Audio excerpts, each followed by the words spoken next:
I just think we should be conscious that it is different being back together. And to say that in terms of the screens, whilst those screens will stay with just a big message, there is a single camera. So we're being recorded, but it's not a live broadcast. So again, that's slightly different to how we've been before. So I think those are the only bits. I'm just doing a quick check around. Grace, I've got the stuff for housekeeping, which I'll do at the start of the meeting proper. So we seem to be doing it. Is there anything else I need to say, Grace? Apart from interrupting you whilst you've got a biscuit going, yeah. Fab. Okay, well, in that case, I think we are ready to roll, folks. Having said that, I'll just work my mask out. There we go. Okay. So welcome to this board meeting of Nottinghamshire Healthcare NHS Foundation Trust. My name is Paul Devlin and I'm the Trust Chair, and you are very welcome to be joining us, and it's an absolute delight to have this board meeting in public. I think this is about the second time in 2 and a bit years that we've been able to meet in public, and I know you will see that we have got some very, very careful infection prevention and control in place at the venue today. Just to say, colleagues, that there are no planned fire drills today, so if an alarm goes off, we should assume it's for real, and there are fire exits in all corners of the room here. And if anybody needs any assistance, staff members will come and help. Just to say as well, toilet facilities, if you've not found them, are out on the corridors behind us. I'm sure we haven't got any smokers with us, but that's about as far away in the car park as you can get. If I could ask you to make sure mobile phones are on silent, please, as well, which will help us work our way through. So if we can go to our routine business, just to say, I know that we, at most of our board meetings in public, we start with a patient or staff story. Today's patient story is going to be taken in our part 2 for reasons of confidence in relation to the patient that we're going to be hearing from. So it's not that we won't have a patient story, we're just going to be taking it as part of our part 2 business. So if we can move to the first item, the welcome and introductions, and I'll take this tied in with apologies as well. There are a few welcomes and introductions. First of all, I'd like to welcome Jan Sensier, our new Director of Partnerships and Strategy.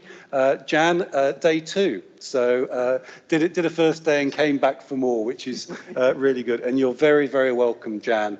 And I know that you've got your deputy, John Singfield, who's with us as well. John, appreciate you being here as well, just to be able to support Jan at such an early point.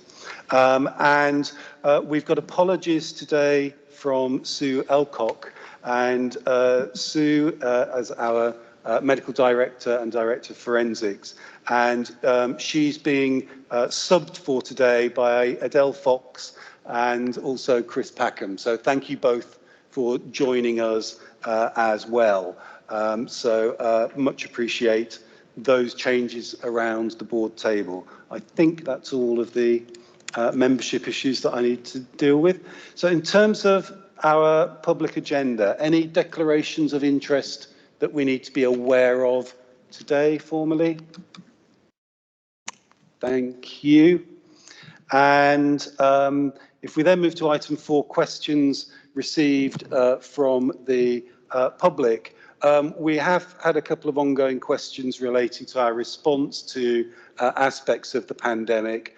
One was about our position on recommending further boosters, which we do because that's the instruction that we've got. The second one was about mask wearing and our position on mask wearing. Is that going to Anne-Maria, John? Anne-Maria, do you just want to respond to the question about the Trust's position around the wearing of masks? Thank you, Paul. Yes, so we've had a query from a gentleman who does pose questions to us on a regular basis around why is the Trust choosing to continue to wear masks. My response to that is it's not the Trust choosing to wear masks, but it's a national guidance that we are following, and we will continue to follow the national guidance on mask wearing in healthcare settings. That's great. Thank you. And, you know, we obviously do keep a very close watch on the guidance, and when we reach a point of that guidance being lessened, we will of course respond to that, but we take the guidance that we get. Okay, if we can move on to the minutes of our last meeting, and can I just get an indication from colleagues if you're content with those as an accurate record of our last meeting, please? Great. I actually see hands for real, which is excellent. Paul, I'm not quite sure how to get your attention. So hi, Nigel. Thank you. Is this the best way to get your attention? If you gave me a wave, that would do it. But thank you. There's just a possible typo. Yep. You might have used the wrong word. In page 2 of 8, it's page 6 of the pack. Right at the bottom, use the word complicity. I think it means complexity. Okay. Thank you. Yeah, thank you. Got it. Thank you. We'll clock that one. Trevor. Thank you, Chair. If I read page 5, it's got myself as present and apologies, so it just needs corrected. Okay. Thank you. We'll amend appropriately. With those amendments, can I take those as an accurate record? Thank you. And then if we move to the action log that has been circulated, and that has been updated since our last meeting, are we content to receive the action log? Yeah, great. Thank you very much. In which case, we'll go to item 7, which is part of our integrated care system, what we term the ICS. And the initial one is a brief verbal update from Stephen about the Transition and Risk Committee membership. Stephen, if I could hand over to you to introduce yourself and the item. Thank you, Chair. Stephen Jackson, Non-Executive Director. This was my first meeting, having taken over from Steve Banks. I should say that the meeting took place on the 28th of March, and that papers have not come out after that meeting.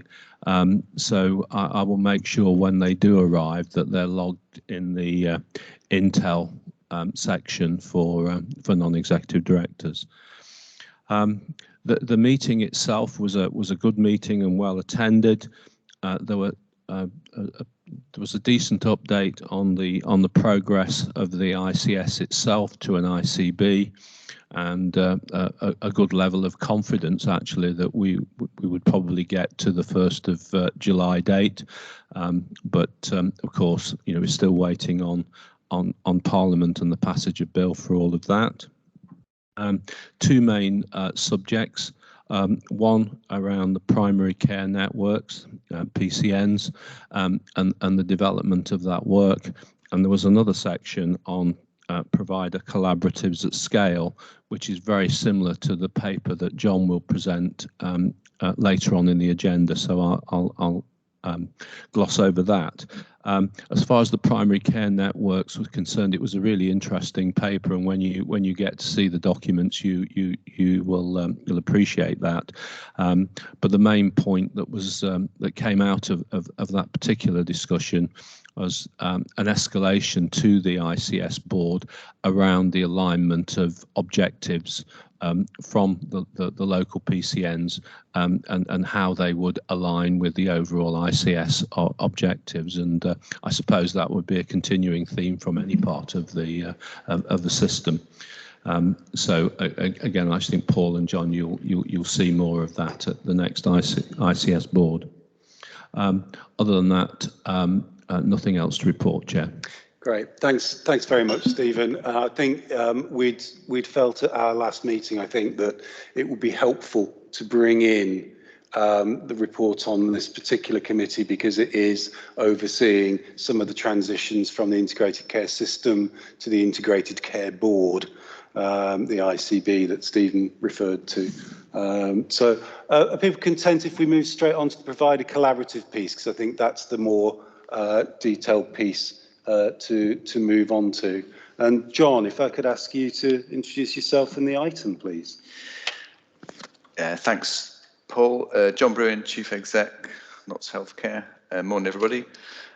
So the paper before you is a summary of where we've got to on something called the Provider Collaborative at Scale, which we haven't got a trendy three-letter acronym for yet.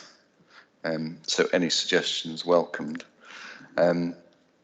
There's also an appendix to the paper which has got some of the detailed points of update, which I'll take as read. But to summarise, every integrated care system ICS area has to have a provider collaborative at scale, and all 40 odd systems across England are collating these. They're very emergent beings. And there is sufficient flexibility in the guidance that we have so far about how they form. So we've chosen to align and work with the other large provider trusts in the county. So that's Nottingham University Hospitals and Sherwood Forest Hospitals, and ourselves as the sort of core triumvirate.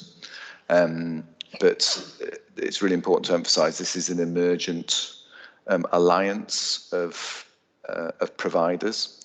So Doncaster and Bassett Law Hospitals covering the Bassett Law patch, which will soon be part of our health and care system, are also involved in conversations and joining the discussions. But also we're not excluding and are having active conversations with primary care in its many forms, whether through primary care networks, some of the GP federations that are already in existence, because to achieve the ambition of a provider collaborative at scale to create local neighbourhood services that improve access, experience and outcomes for patients and service users, there's a real sense that we have to join the pathways up, because patients don't stick to organisational boundaries. They rove up and down their care pathways, which almost always start in primary care. So that's an important aspect of our development.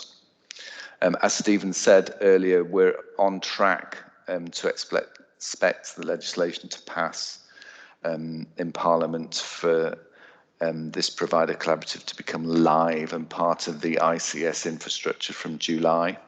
There's still some debate about whether that timeline will go back further because it's already been pushed back from April. But at the moment, it looks like July will be the day. In the paper itself, there's some more content around the governance framework that we're establishing, something that we've called an office, for want of a better word. So that is people with a provider collaborative at scale name badge and an inbox to start to collate and coordinate in a bit more detail some of the work that the collaborative will start to undertake. So, for example, the Nottingham system is one of its priorities at the moment is the challenges of what's called flow in and out of the acute hospital, so that the demand of people coming in using urgent care, using the emergency department, being admitted and requiring to be discharged back to their communities is because of the demand and the acuity of people. Nottingham is not the only one, it's a national problem, but that's a really good example of how the collaborative could work together to see how that pathway could improve in terms of reducing length of stay, enabling people to get home quicker with community support, or even preventing them having to go into hospital in the first place. And if you get those providers in a room talking about how to do that, there's real potential. There's a little bit more about risks and opportunities. Obviously, one of the complexities of this is that provider collaborative scale is already good, but at the same time, we all have organisations to run and services to manage. So there's an additional capacity requirement, and we're working on how to develop and grow that. But at the same time, huge opportunities to address some of the longer-standing challenges that the health and care system has been grappling with for many years. So I'll leave it for there, Paul. There's obviously more detail in the appendix. John is around the table as well. He's been close to some of this, and the board is asked to acknowledge this update. Great. Thank you. Thanks very much, John. And I think it's progressing considerably over the last few months, which is good to see. Paddy, let me start with you, Paddy. Paddy Tipping, non-executive director. John, I just wondered whether you'd say a word or two. It's referred to in the report, the relationship between the collaborative, the partners in it, and the ICS itself. There's a potential for conflict there if we're not careful. We've got to be clear what the framework is on the governance, and presumably the ICS are cited on what you're doing at the moment. I just wondered if you'd fill us in a bit on the discussions around that. Yeah, thank you, Paddy. That's a really good point. So the ICS is so integrated care system. In the new schema, there'll be an integrated care partnership board, which will be a broad church of stakeholders, co-owned and run, if you like, by local authority and NHS. The other part of the ICS will be sorry, it's a bit complicated, the ICB, the Integrated Care Board, which will be the more equivalent of an NHS board, if you like, of all the organisations.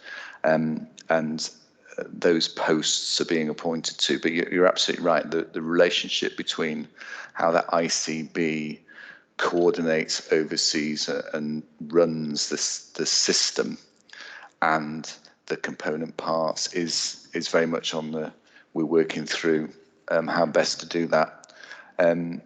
There's a prevailing view across the providers that it's incumbent on us to provide value propositions of this is the work that we can do that will provide you with this sort of quality improvement and these improved outcomes. Delegate the functions to us, and that there's I think there's an important point of trying to make things better, that we don't get burdened by another layer of added bureaucracy. So we don't have 3 big organisations, we now have 4, and we're not having to be accountable to yet another body that's not adding value, and that's all being worked through.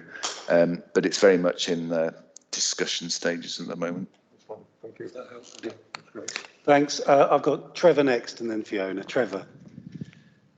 Thank you, Chair. Trevor Orman, Non-Exec Director. John, you mentioned about the move from April the 1st to July the 1st. An awful lot seems to be still going on around the NHS and the pressure to deliver on time. I was just interested whether is there any detrimental effect if the delay goes beyond July the 1st, or does it just mean it's a staggered introduction? Yeah, thanks, Trevor. Again, really good point. I think it's really difficult to call this. I mean, on the one hand, there's a sense we just got to get on with some of this sort of stuff. On the other hand, I suppose the opposing view is that we've got enough to be managing with the day job. Thanks very much. The money's really tight. The demand is going off the chart. And if we just focused on getting a few more people seen and treated and helped, that would be where we need to prioritise. But so I think it's partly I think you've just got to sort of take a view, really. I don't have a sort of formal and therefore we should do this. I think we've got a plan. We're heading for July. I think it's a good plan. I think we can start to make some real inroads, and let's get on with it.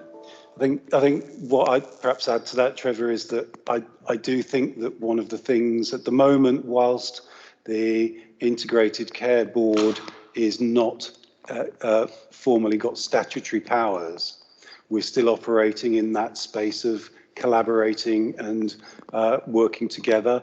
And I think it's incumbent upon senior leaders like ourselves to be really pushing at that and not letting the fact that it's not statutory get in the way of difficult decisions. And that's certainly one that I know John and the executive team, that's a part of the approach that they're taking. Does that help for your question there, Trevor? Yeah, I appreciate that response, Paul. That's exactly what I wanted here, to make sure that we're not taking our foot off the gas. I know it's difficult, but once we make these commitments, if we don't keep pushing, then they will slip. But if we take the mindset that we've got to get on with it, then I take both of the comments as well. Thank you. Great, thank you.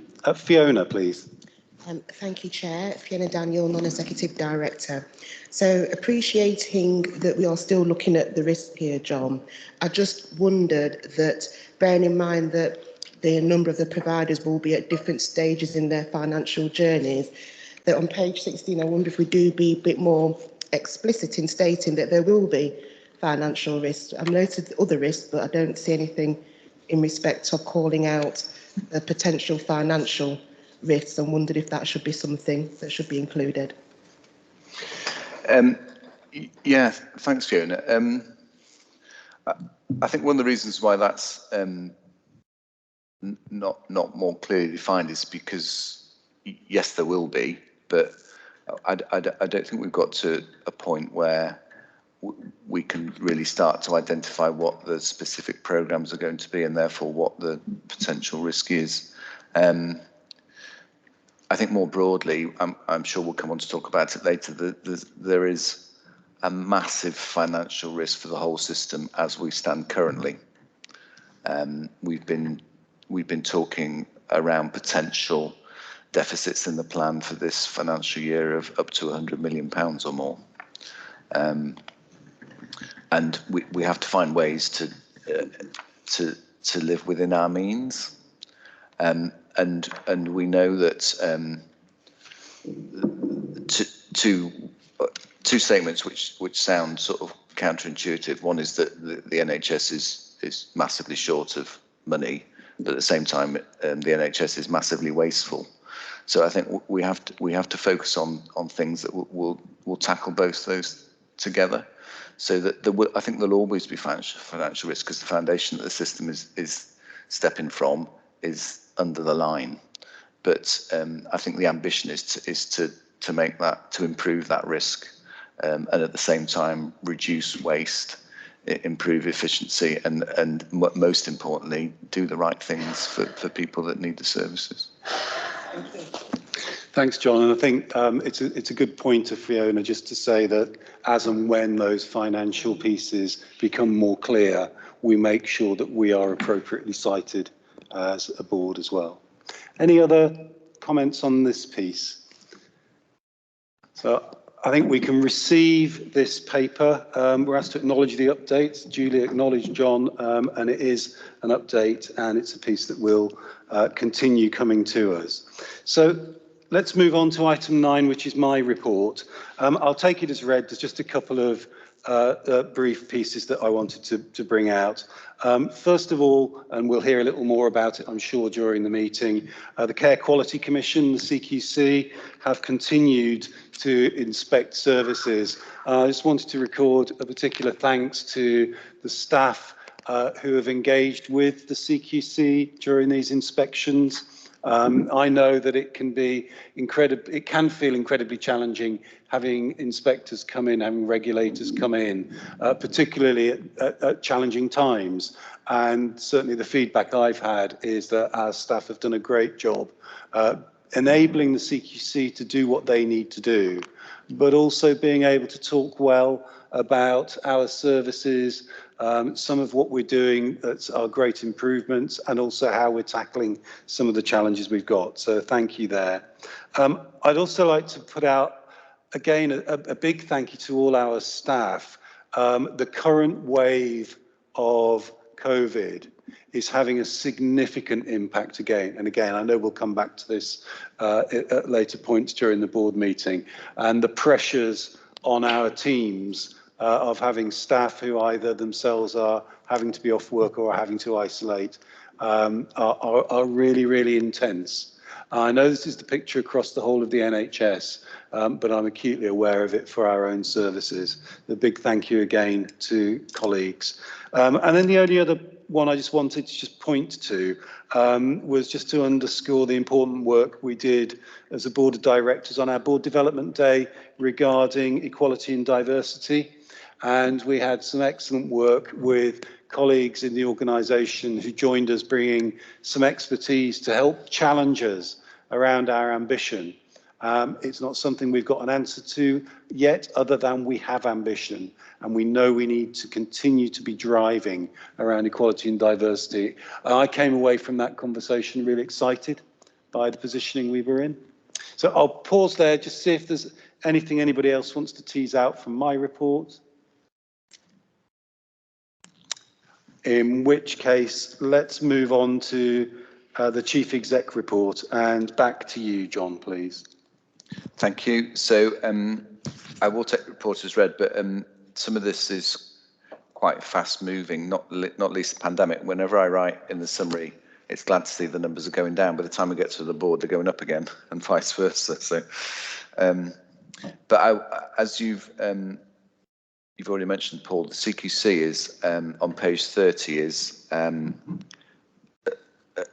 rapidly on moving forward. So just to give people the latest, we've had what they call focused reviews of services based on the risks as they saw them. So that started at the first week of February, second week of February, a focused inspection of forensic wards, and then a focused inspection of adult mental health wards. And just this morning, we've had the written feedback of those, which we're starting to process. But as a headline from the weeks of those visits, there was nothing major of concern that they were worried about.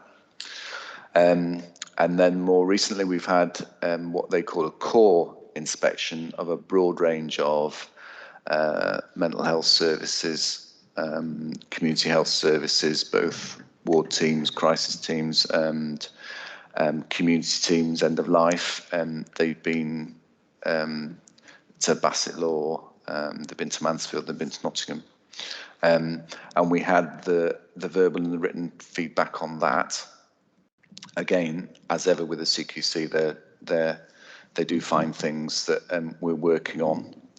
And we're also now preparing for what they call their well-led inspection, which will commence Easter week, so the week of the 19th of April. And they've just started to send the data request for that and the timetable for the interviews. So they interviewed a wide range of senior leads and heads of across the organisation, but there'll also be opportunity for focus groups for staff to join and give feedback. So we're encouraging people, once we've got the dates, to contribute and join in those.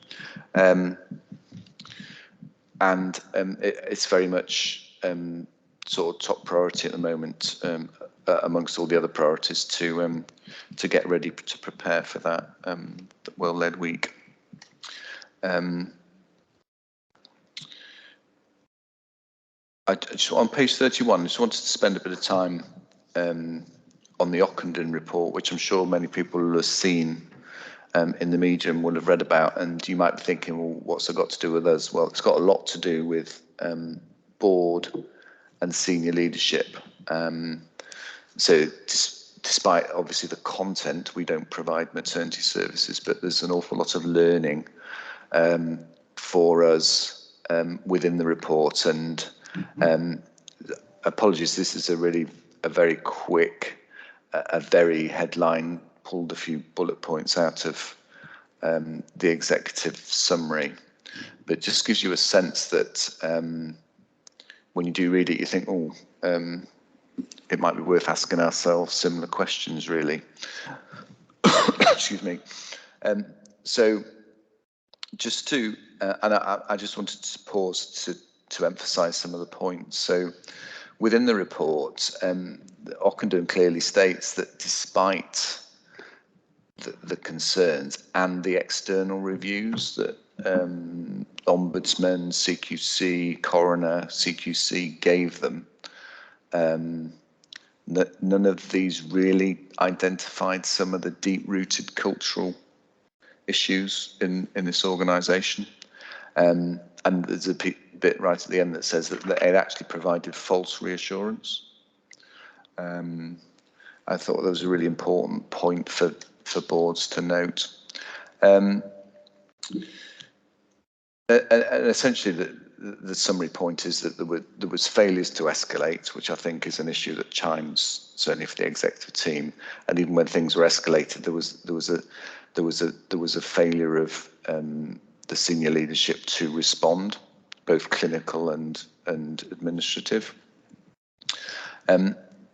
The other points of note are around this particular organisation had a constant turnover of senior leadership, including executives and board members, which meant that things never got followed through and handed over properly. So someone new comes into post and it's not quite, and you have to start again. And there's just that sort of sense that the real opportunities lost there. So at some point, I think it would be useful, perhaps in a board development session, for us to take this in a bit more detail. But I just wanted to flag to people that it's easily available to download, and we can circulate it around afterwards if that's helpful. But just to flag that as an important case for us to look at. In other news on page 32, just some summary points around the national survey, which came out of its long embargo. The other week you'll have seen it and some of our social media and reports. So essentially, I think it's pretty good news, really. We've had an increase in response rate, so our engagement with the organisation continues to increase year on year. Some years ago we were high 30s, low 40%, so that's a tremendous maintained turnaround. We have slipped back in some of the scores around engagement and morale. Many, I think probably all, I don't know if all, but many organisations' morale has taken a real hit in 2021. So, but it's important for us to note that. It's slightly different set out this year. For the first time, there are scores against 7 pillars of the NHS National People Promise. So there's no historical comparator available, but we can only compare ourselves with other organisations. And for all other NHS organisations, we're comparably better on those People Promise scores. So that's a really good place to be. And some of the really tricky things that we've been working on it for a number of years, we've really shifted the scores in a positive direction. So the reporting of and experience of physical violence and bullying and harassment, according to our staff that report it, it's improving. So which is a really good result. A really positive commentary about support for staff health and wellbeing, which is good after again, we've put a real lot of focus and resource into that. And also pleasing to see some positive commentary about line manager support. Listening, helping, advising, reflecting back on performance, all those things have improved. So some real, within the content of the survey, some real heartening results for us. Clearly, to emphasise, not complacent, there is a massive amount of work to do. Comparatively, compare us to other mental health and learning disabilities trusts just within the Midlands.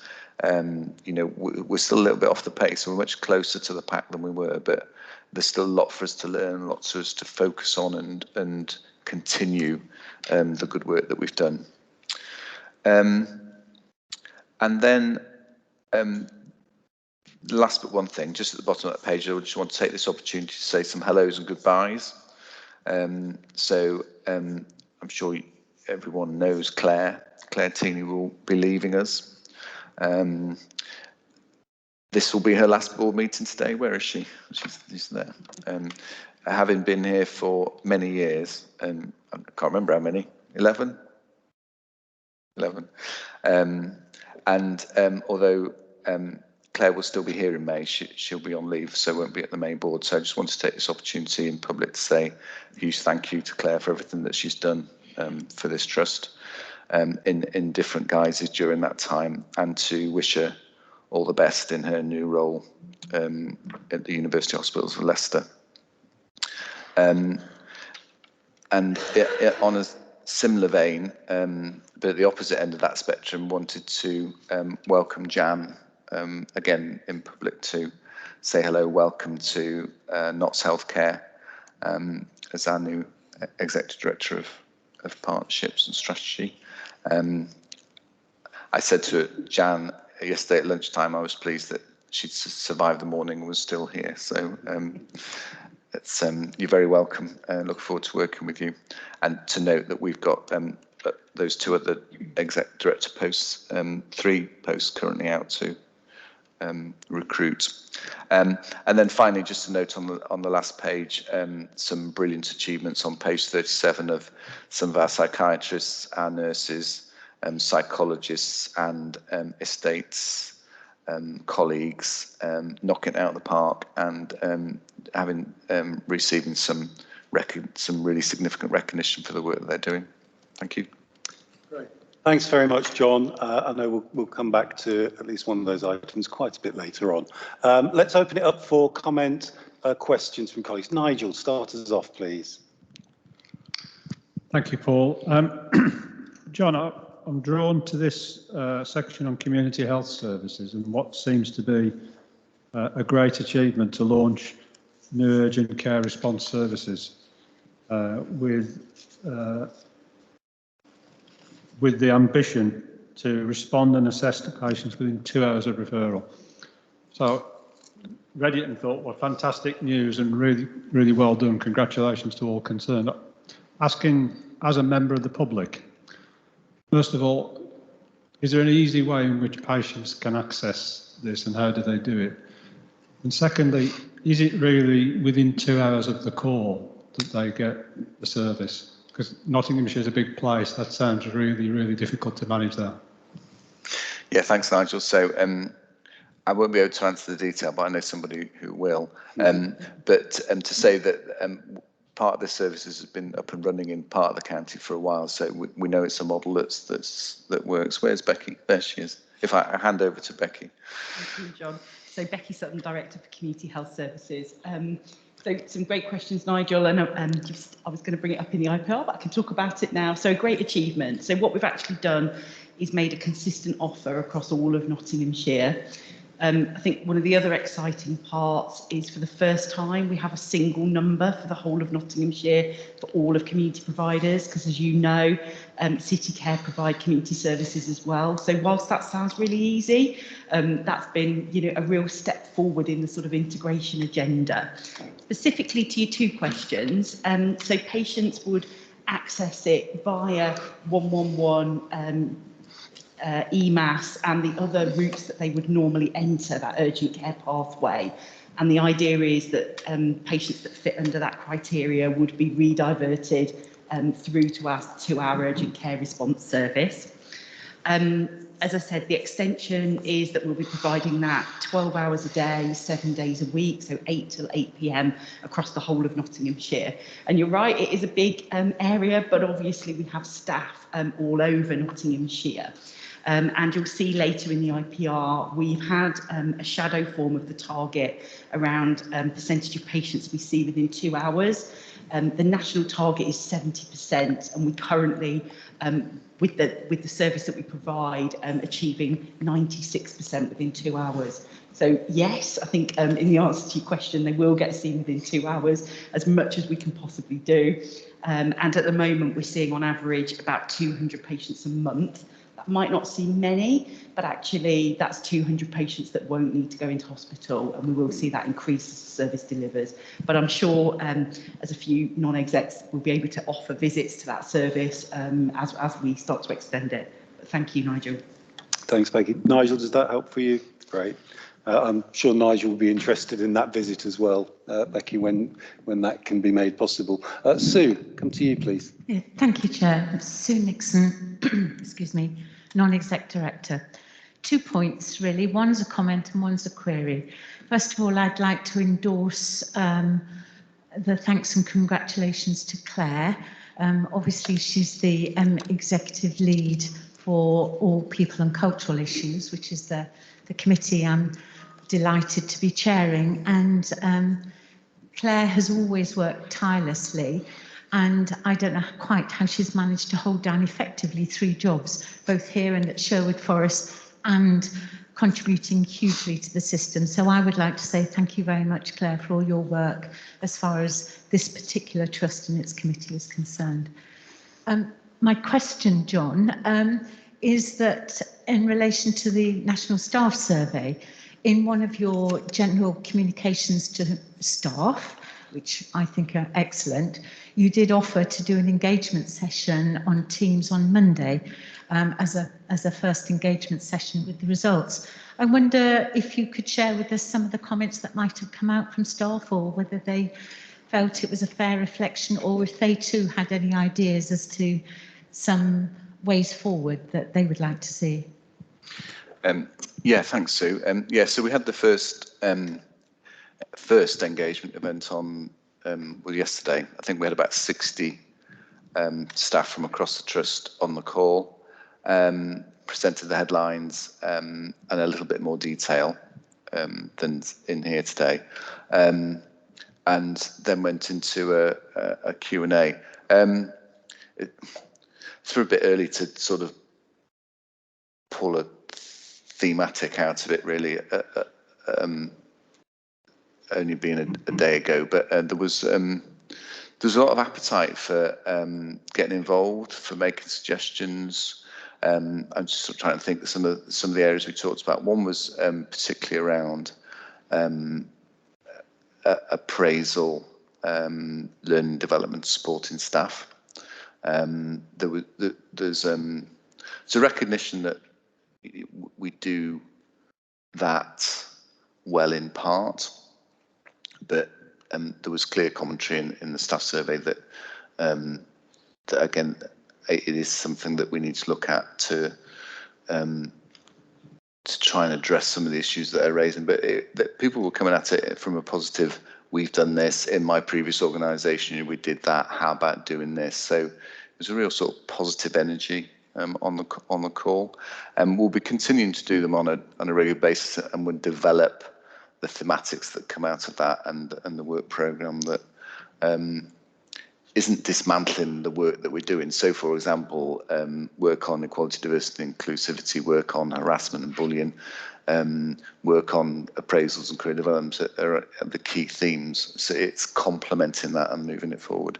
That probably I'll leave it at that. Yeah, thanks.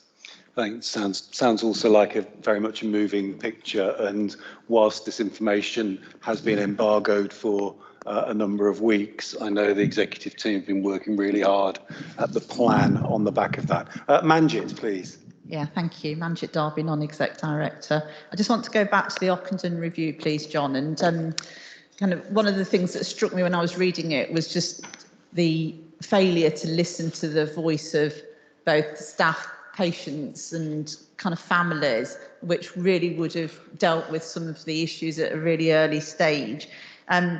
What are our plans in terms of just thinking about the way that we are listening to patients and families in the light of the findings from Ocandon? Because there's a real opportunity for us to not miss the boat in the learning from this review. And I think you're right that the board development session on this will be really helpful to us, but there's some fundamental things that we probably need to re-look at in the light of the learning from Ocandon. Yeah, thanks, Manjit. I completely agree. I think it's easy when these things are published and it's not you to sort of take a step back and think, well, thank goodness it's not me in the hot seat here. And it's also easy to say, well, actually, that's not us because we don't do it. But I think particularly that theme around patient service user, family carer, were clearly having great difficulty in getting their voices heard, whether it's in Shrewsbury or elsewhere. And again, personally, I think, well, that's not us, because we've got some really good people in really good teams doing all this stuff. But I think it's a real wake-up call for going, hang on a minute, have we? I know, for example, Anne-Marie is really pleased that we've got some family liaison team going in now, which is a good step. We've got some great involvement and volunteer teams supporting that. But I think it's a good question for the board to ask itself. Do we hear the patient service user voice and our staff voice sufficiently? And take some time to really examine what we think the answer to that is. Shirley? Yeah, I also think it's important, Manjit. So we've thinking about the Freedom to Speak Up Guardian and the concerns. So that is from a staffing point of view, but quite often highlights culture in a team. So I think it's drilling down on that. Now we've enhanced the resource in there. We've got a deputy, and I think when we start to look at those concerns, we need to look broader. And I know Simbi's already on with that, with the pilot we did, but I think that's another important thing. It's not just about directly from patients and carers. I think it's the wider bit as well, about we address that concern, but there's a cultural issue. Yeah, I think, Manjit, my take, I jotted a note to myself about us holding on to Ocandon being a lens that we need to bring to a discussion of ours, which on the face of it might not look like it's got a link, but I think it's incumbent upon us as board members to be thinking, what's our Ocandon view of this, or what would an Ocandon lens bring to this? Fiona, do you want to add to that? Yes, just very quickly, just linking on to both Manjit's points and Shirley's point. So it's Fiona Daniel, Non-Executive Director. So I think it is really important that we do listen to the voices of our families and our staff. But just going back to the national survey, whilst it's great that we're seeing this increase year on year, I think the bigger question is also, what are we doing to get those voices that we're not hearing? So, we're talking quite a large number of people whose voices we're not actually tapping into. So the question really is, what are we doing? What are the plans to further engage the non-engaged at the moment into the national survey? Thanks. I think that's a really good challenge. And it cuts across not only that internal piece with our staff, but our public as well. And us really understanding well the people who we are not yet reaching is a really good point. Claire, do you just want to comment on that? Yeah, I can. Thanks, Paul. Claire Teeney, Director of People and Culture. I think the staff survey is an important piece in terms of how we do get feedback from colleagues, but I think the point's well made, Fiona, about it's not the only place for that to happen. So we do also engage with our staff networks across the organisation, and some of the background to that is we've been keen to create spaces where people have been able to hopefully build confidence in terms of being able to speak up, share experiences. So I think the answer to the point is we need to continue to use a variety of mechanisms to ensure that we do hear from colleagues across the organisation, to ensure that those voices are representative, both in terms of professions, services where people work. So we do try and do that via a variety of routes. I think the thing to say is what is encouraging about the staff survey overall is the continued increase in terms of the response rate. So whilst there's still some way to go in terms of continuing to push at that and increasing that, it's the more that we can get people to engage with that process and feeding back, the more representative all of those views are. There's just one final point I just wanted to make on the Ocandon things. A reflection from me is that it's about ensuring that where we have things that are raised, whether that's positive feedback, negative feedback, complaints, we often, as all organisations do, deal with the issue via a process, and we probably also need to pay more attention to thinking about what's the impact and what's the kind of wider impact, direct and indirect, of what's gone on here, and what more broadly might we need to address. And I think that's the shift that for us and for other organisations we probably need to make, because all too often we get to the end of the process and it's almost like the process is finished, so the situation's dealt with. And I think what Ocandon shows us is that that clearly isn't the case. Great, thank you very much. Trevor, final comment, and then I want to move us on. Trevor. Yeah, it's a comment point. It did concern me when I read when I looked at the Ocandon report, and I don't think we should lose confidence in the direction of travel that we've got. It's very easy to say, it's them, it's not us, and we must step back and make sure we see the wood for the trees. And I do think a board development talking about this subject is good, but we've got freedom to speak up, we've got an increase in the employee survey, we've got the enormous effort on values, we've created a new strategy. They're all signals that move us in the right direction. And when I read through the report, I actually got more lifted when I sort of digested the Ocandon report by the campaigns that we've stuck with and the recognition of individuals, which is an enormous credit to the trust. So I'm in no way saying we shouldn't stop and do something, but I don't think we should lose confidence. Yeah. It's a really important point for this trust. Thanks. I think that's a great perspective for us to end that conversation on, Trevor. I know colleagues will have noted the suggestion that's been made and endorsed around a bit of board development time around that. So let's receive John's report. As ever, John works at multiple levels, as does so much that cuts across your desk. And let's move on, if we can, then to the trust strategy for our next 5 years, please. And I think you're taking us through this, John. Thank you. I'm just going to kick it off, and then whether John or even Jan want to comment. So I would recommend the strategy to you. I think it's a fantastic piece of work. I'd also perhaps say that we don't need to spend too much time on it, because the board has seen it and discussed a lot of the content in detail at a development session recently. So here it is.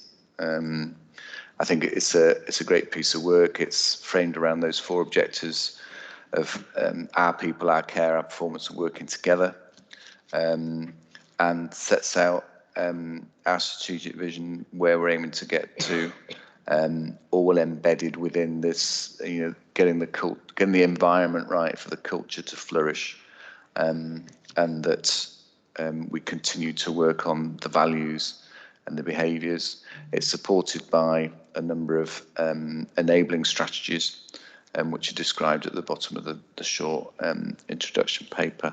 And this is here to approve. I don't know whether, John, you wanted to say anything more specifically? Thanks, John. Yeah, I'm John Singfield. I'm Deputy Director of Planning and Partnerships. Relatively new in post, so it's I've got the luxury of having a plan that others have done all the hard work on, and I can still the limelight and the credit for. But I think for me, what's really key in this plan is the breadth of engagement that's been undertaken in developing it, and that's amongst the board here, but also amongst staff and service users.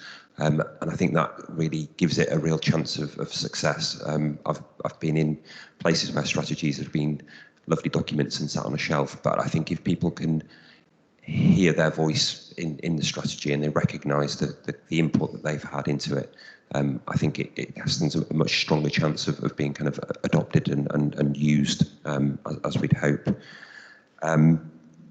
This acts as a constant, I think, for the next 5 years. And as John said, we'll underpin that with other plans and strategies that will develop the detail of that. But even within this, I think we've got some clear objectives and goals and outcomes that we're trying to achieve, which I think sets the scale of ambition. And then the work then is to keep referencing back to that, and this can act as that kind of constant to guide us through, to calibrate decisions that we're making against. I don't think I've got much more to add on that, but thanks very much, John. As John said, it is something that we have seen a number of iterations of. Paddy. So I guess the question, John, is what next? We've got the strategy, as you say, it's been worked out for a long time. What are we going to do to promote the strategy on a page across the trust and with partners? That was the first point. Second point, John has partially covered, which is there's an awful lot in this strategy, and kind of monitoring it and coming back. We've got a yearly plan later on the agenda, but making sure that we actually have clear objectives and firm timetables and setting ourselves against them will be really important. Yeah, thanks, Paddy. Really good point. So now, assuming that we'll have proven and signed this off, begins the work of making it real. So there'll be engagement with the organisation and a sort of dispersal through, so that it's for divisions, it's for directorates, it's for teams to own their part of it, and to help contribute to the whole. So that plan is in train.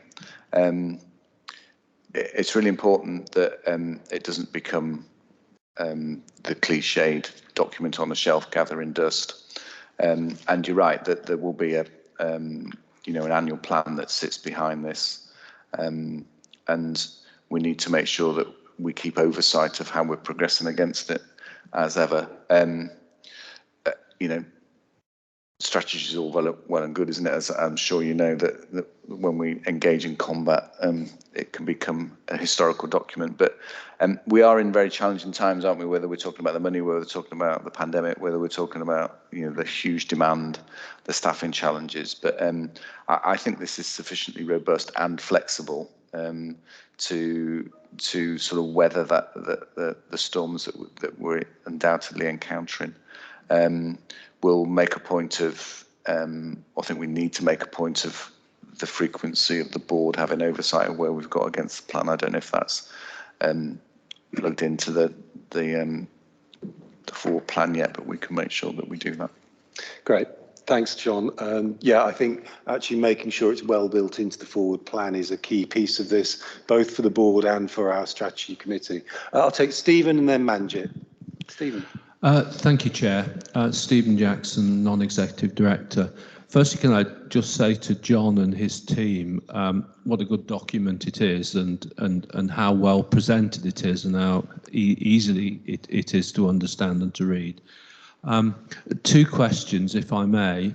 One, earlier in the meeting, we've talked quite a lot about the ICS, and I wondered how the aims and objectives embedded in the strategy link into those broader system aims and objectives.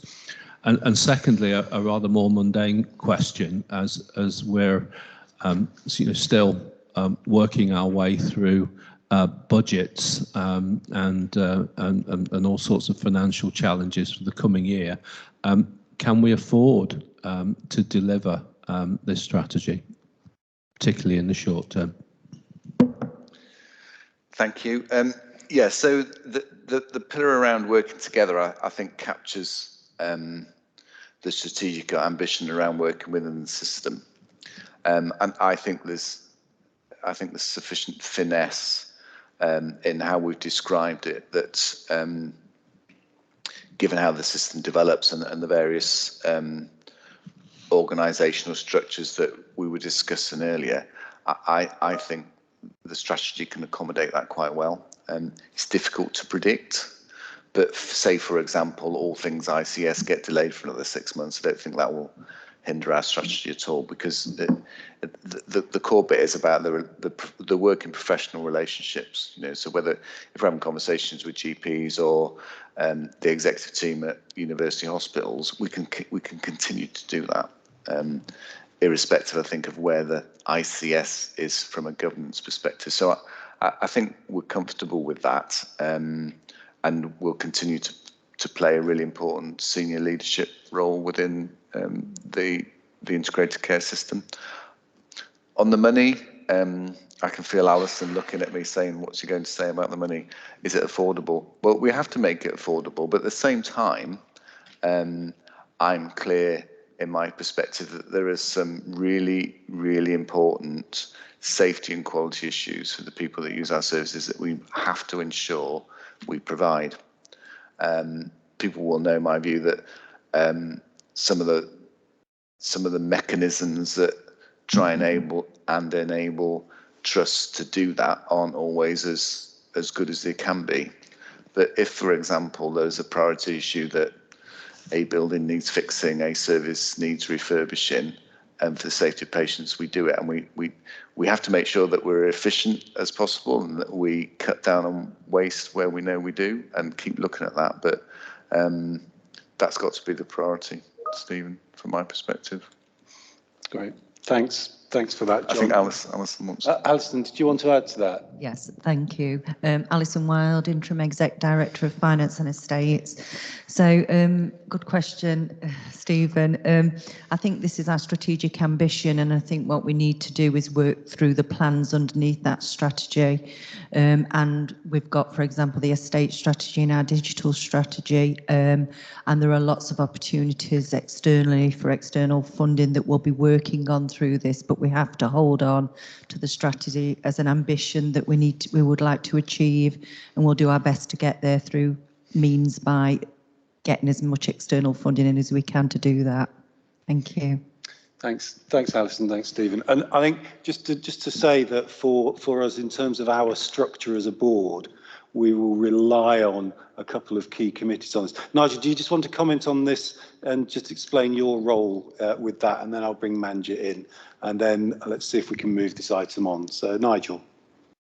Thank you, Paul. Nigel Smith, Non-Executive Director and Chair of the Finance and Planning Committee. Just to Stephen's question, which I think we do need to be explicit in answering.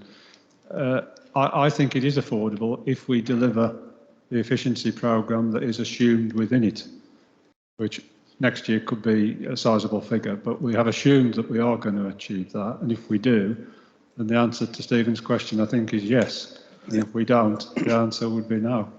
Yeah, thanks. And I think that I know that that's something that, as part of that, the content of the Finance and Planning Committee, this is going to be a key piece of the content that will be built into your forward plan too. Manjit, let's come to you for a last bite on this. Thank you, Manjit Darby, Non-Exec Director. I just want to go back on something that Paddy said, just about the the development of the strategy has been co-produced, and I think we've done it really, really well as an organisation, both with patients, carers, families and with staff. I'm just wondering how we've kind of checked that we've got it right with them, having gone to all of the trouble of kind of the massive engagement we've done. I think that we've got a really good finished article, but what's the cross-check on whether we've heard people and does this reflect what people have told us? Yeah, thanks, Manjit. I don't know whether John's got any more detail, but I'm fairly sure we did that we went back to many of the stakeholders that contributed in the first place to say this is what we've synthesised. Can we just double check that we've got that right? Yeah, so unfortunately not to the extent that we'd originally hoped because of Omicron wave hitting. So some of the planned events didn't happen. So it was at a smaller scale, but certainly that calibration piece and the kind of check and balance has been done. But I say not quite to the extent that had originally been planned. Great. I think it's on the back of that, Manjit, as well, I just wanted to add that I think the process has been really responsive to the co-production. And I know, for example, our governors in sessions that they'd had, they were instrumental in changing some of the language. And I think as strategies go for an organisation as complex as ours, over such a range of ambition, the plain English content of this is pretty good.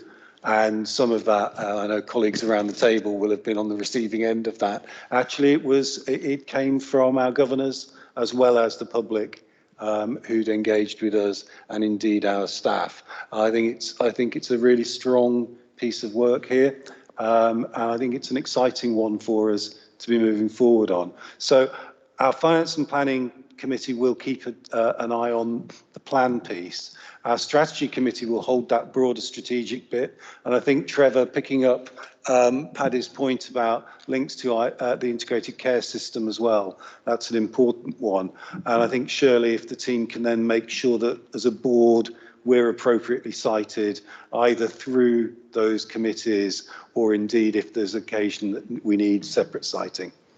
So on that basis, colleagues, we're asked to approve this final version. Can I get an indication from you, please? That's great. Thank you very much. And it's a good place to be with that. I'm going to move us into our integrated performance report. Just to flag that my intent is in about 20 minutes or so to take a comfort break. So if any colleagues were thinking, oh, good grief, we're in for a long haul before we get out of the room, that's not the case. So don't feel like you've got to curtail conversation. And Alison, as ever, if I can come to you to steer us through the integrated performance report, please. Thank you. Alison Wilde, Interim Exec Director of Finance and Estates, and here to present the Integrated Performance Report for the Trust for month 11. The report is for assurance on performance against regulatory standards and internal targets, and it highlights exceptions to performance. And we've highlighted 8 key performance concerns that have been reviewed and refreshed that are on page 59 of your pack. The performance is set in the context of the continuation of still being in a level 4 pandemic. But what I will do now is pass on to my colleagues in the order of the paper. So I'll move on to quality to Anne-Maria to highlight her issues. Morning. So I'm going to just take you through the few items that I've got in the quality element. I think it would be amiss of me not to mention safer staffing, which we do on most boards. So the number of wards in the trust that have experienced significantly low staffing has seen yet again another consecutive month of very high levels, and that's the 7th month in a row for month 11, which is February for this report. For that actually means 18 wards reporting below 85%, which is not ideal for any of us. This has impacted mainly on the forensic division, responsible for the majority of those low fills, with 13 out of the 18 wards being in the forensic area. And the majority of that really is at Rampton or Arnold Lodge. So these are really, really challenging times for us, and they reflect the high levels of staffing redeployment. It's worth noting that when we look at staffing levels and fill rates, that redeployment doesn't always count into that. So we do keep areas safe through redeployment, bank and agency, but it's not always reflected to show that we've managed to fill those areas. So that was the first area I just wanted to go through. And the second one was around COVID, patients that were COVID positive. You can see there that it's been halved. Do you remember when I reported in February about the 121 cases we had in January? Well, we've halved that to 64 in February, and that did continue until a couple of weeks ago, where we're starting to see a rise again of cases. Of those 64 cases that were reported, 44 of them meet the criteria of being a healthcare associated infection. We call that a nosocomial infection, whereby the patient became infected whilst they were in our care. And then the third area that, again, I've brought to the board's attention on several occasions is hate crime. We've actually introduced a hate reporting toolkit, and that's now identified several findings, including links between the violence and disruptive behaviour and hate crime as well, with the most hate incidents having multiple hate factors such as hate related to race and sexual intimidation. I sit on the external hate crime partnership board as well, which is with the police and local authority. And we're also sharing information with them because some of our hate crime numbers don't actually fit into their data. So we're doing a really good piece of work with our partners to make sure that everything is reported. So that's my area of quality. Thank you. Thanks, Anne-Maria. I know I've got a couple of comments, but let me open it up to colleagues. I'll take Carolyn first, please. Thank you. Carolyn White, Non-Executive Director. Thanks, Anne-Maria. And this question is in the context of, I know that everybody's working under really difficult circumstances, and that I've asked this question before, but I will continue to ask it. It's my concern around the low staffing levels, particularly in our forensic services. So this may be for you, Adele, around the impact that has on the quality of care for patients. So accepting that Anne-Maria said that we're keeping our wards safe, and that's at one level, but what impact is this having on the experience our patients have, particularly for those patients that are with us for an exceptionally long period of time? Hi, Adele Fox, Deputy Director for the Just Forensic use your Services. microphone for me, Adele. Adele Fox, Deputy Director for the Forensic Services. We can't say it doesn't have some impact on our patients because we're redeploying staff. But what we can say is that we've during the pandemic, we've learnt from the first phase of what the patients told us. And that was around, when we were redeploying our test staff, so our therapists and education staff. And we were redeploying them and they ended up being sort of observers on the wards. So we did a review of that service and the patients told that actually they would like them to work in reach onto the wards, but do their services rather than be a nurse. So that's what we've tried to do. So as much as we have to in reach more than we did outreach, so rather than the patients going off at times to different areas, those staff are still providing that particular service, but as an in reach onto the wards. So they are getting the activity and the therapy. For safety wise, we do try and redeploy, so it's from those lower dependent wards. So we are able to assess and manage, and we've got contingencies in place to make sure that we try and keep the patients as safe as possible. And we triangulate some of that information as well, so we know where we're reporting from and we know what we're looking for example, where there is incidence rates have increased, as out of grounds, as self-harm, etc. So we can put mitigation and contingencies in place. It is a hard balance to try and do.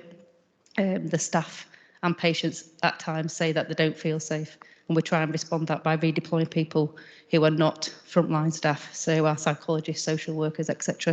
are going onto the wards at times when it has been high of COVID and we've had to redeploy people. Carolyn, do you want to respond to that at all? Yeah, thank you. I think we all appreciate the extraordinary efforts you're going to. I think my reflection on what you've said is there's a huge burden on our staff as well, and their well-being has to be brought into the whole equation, because being moved from one department to another is not always easy, particularly sometimes in the circumstances they work in. So thank you for that. But I think it is an area that we need to keep a close eye on, Chair. Yeah, I think it's really important that we're doing that explicitly as a board, as well as through our committees and through the team as well. So I've got Nigel next, and then Paddy, then Manjit. Nigel. Thank you, Paul. Nigel Smith, Non-Executive Director. Anne-Marie, I wanted to ask, in the light of the comments earlier on about Ocandon and patients and staff not being listened to, looking at the figures on page 60 on complaints, the percentage of complaints that are either upheld or partially upheld is less than half. Is that a figure that we should be worried about?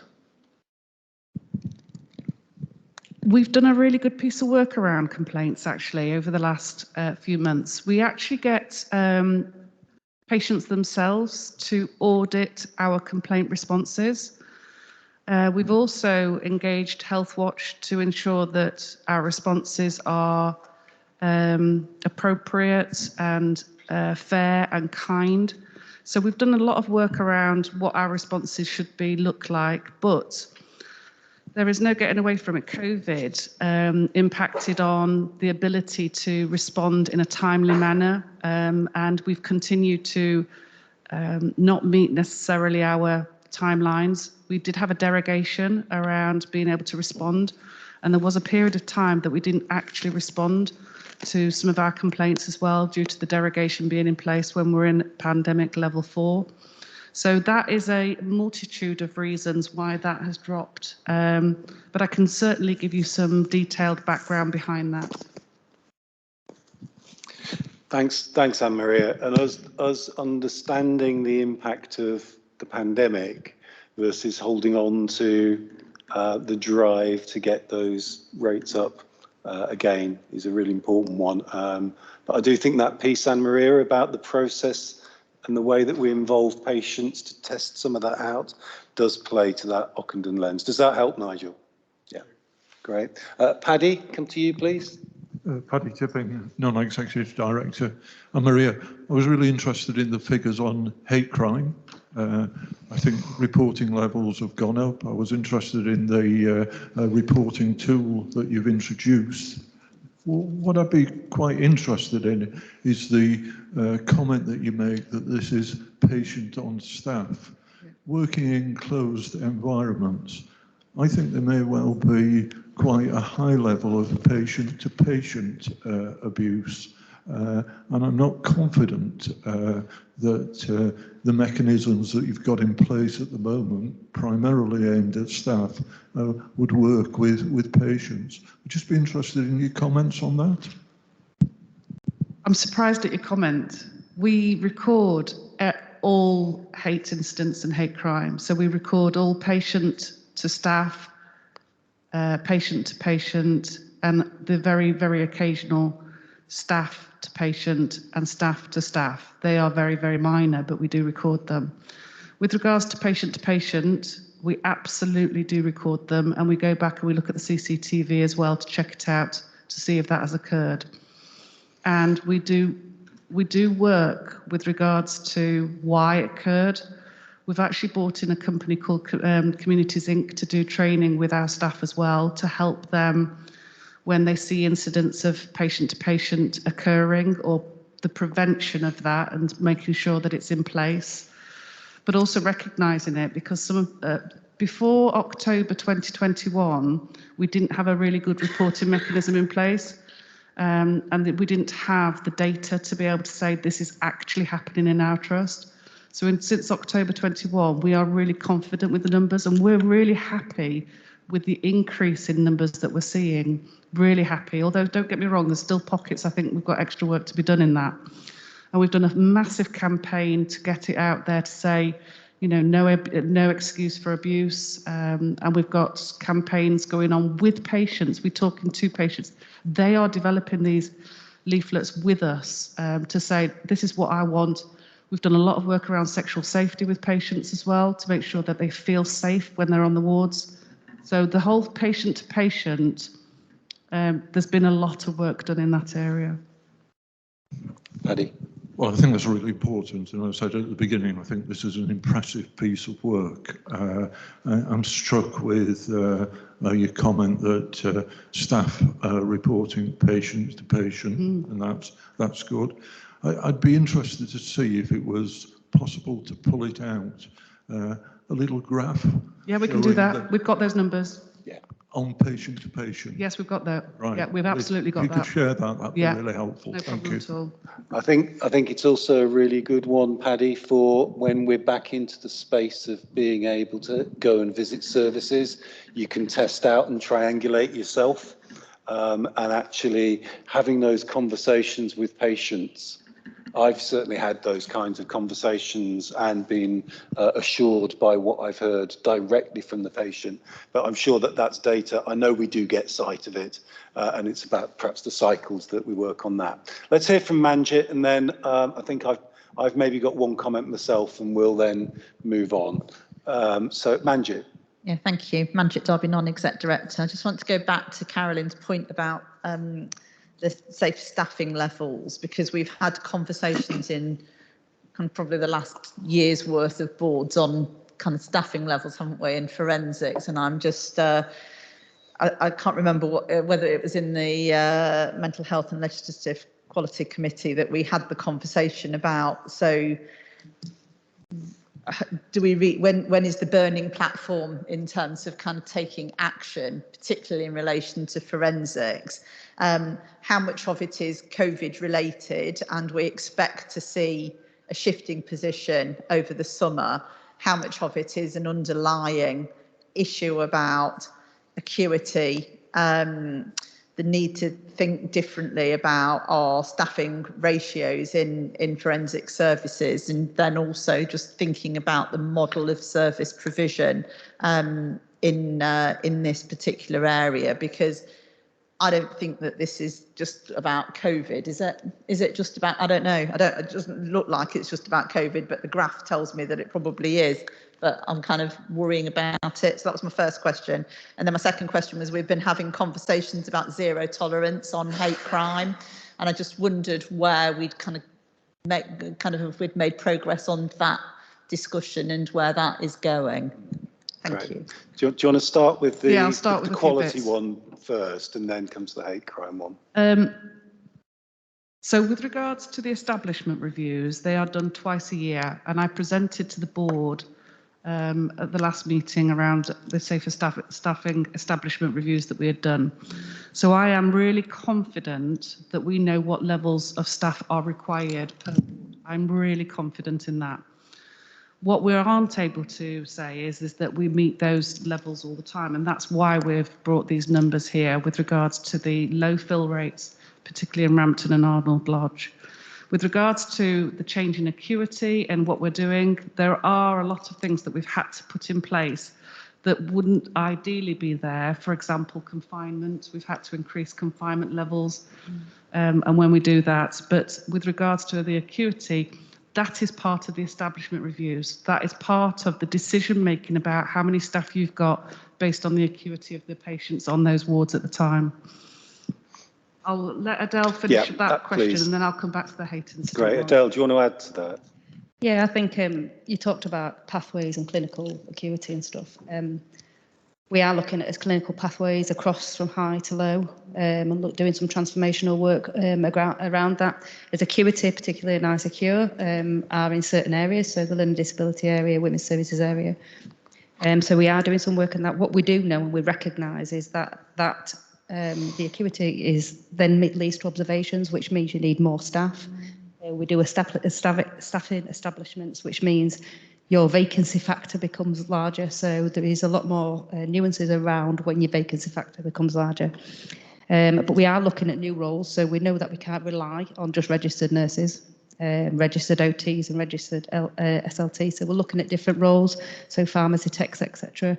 Within the division. We've also introduced community support workers, so specialisms in, say, autism, and that has been really successful. We've got carers on our last carers forum commenting on the autism service, and that the community support workers have been a massive improvement to that service. So they're the things we're learning from and trying to work across the transformation for that.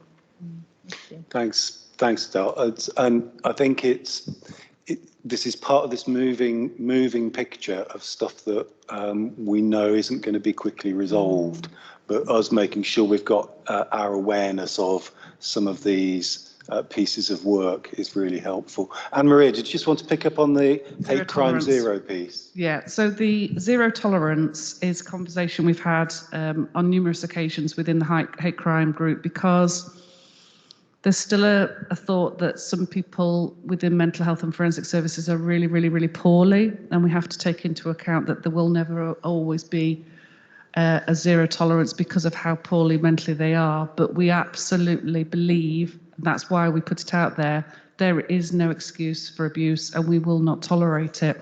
So our language around toleration is much more around not tolerating it, but recognising that some patients are very, very poorly when they say things or do things that they wouldn't normally do when they're not. Do you want to come back, Manjit? Yeah, I'm interested just in this because, I mean, when I sit in court as a magistrate, the police prosecute people who were completely out of their heads on drugs or alcohol. So there is something for me about, and I know that there are organisations who have put out very explicit zero tolerance statements in mental health. So I'm just interested in, there's a balance here, isn't there, between kind of getting it right and making sure that we do the right thing for the patient, but also protecting staff. So you know, I don't know where that balance is, but it feels like if there are some sectors that can prosecute, you know, even if people didn't have full capacity and capability of kind of being in control of their actions, that we're still prosecuting them in court, but because you're mentally ill, we don't. I don't know. We have this same debate on a regular basis because I agree with Manjit. I think it's a really difficult one. It's a fine line about zero tolerance when we are working with such poorly patients. And we believe that it's important to safeguard our staff. And we don't want to say that it's okay because it's not okay, but it's about how we portray that across to our patients. So I think this is something we just need to keep making sure that we keep ourselves sighted on as a board, and rather than think that there's some simple answer that we haven't got to. It's actually about making sure that we're understanding the nuances. Just as a final comment around the hate crime piece, Anne-Maria, you'd indicated that there's some evidence of there being pockets within the organisation where this is worse. My assumption, I want to just test out with you, is that, and therefore we are targeting our activity at those in those areas where we are concerned they are a pocket. Yeah, we absolutely are targeting, but what we recognise as well is that some areas have really embraced it and done excellent work with their patients, and we can see that, and we can see the increase in reporting. So the areas that are low on reporting, those are the areas that we've targeted to say, you know, do you need more kind of like training or awareness raising about what it means to actually have hate incident and hate crime, and it's very much associated with the close cultures. Some people don't always recognise that it's actually happening, and that's the work that we've been doing in those little pockets. Great. Okay, thanks very much, colleagues. I'm going to suggest we take a comfort break now, if that's okay, Alison. Hey, everybody, let's restart, please.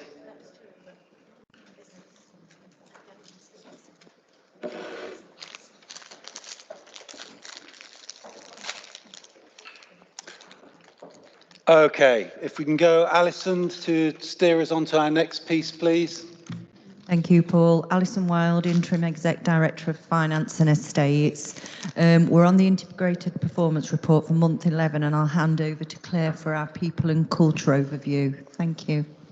Thanks, Alison. Claire Tini. The thing that I just want to focus on really is around overall staffing capacity, which builds on the conversation that we've just been having to some extent.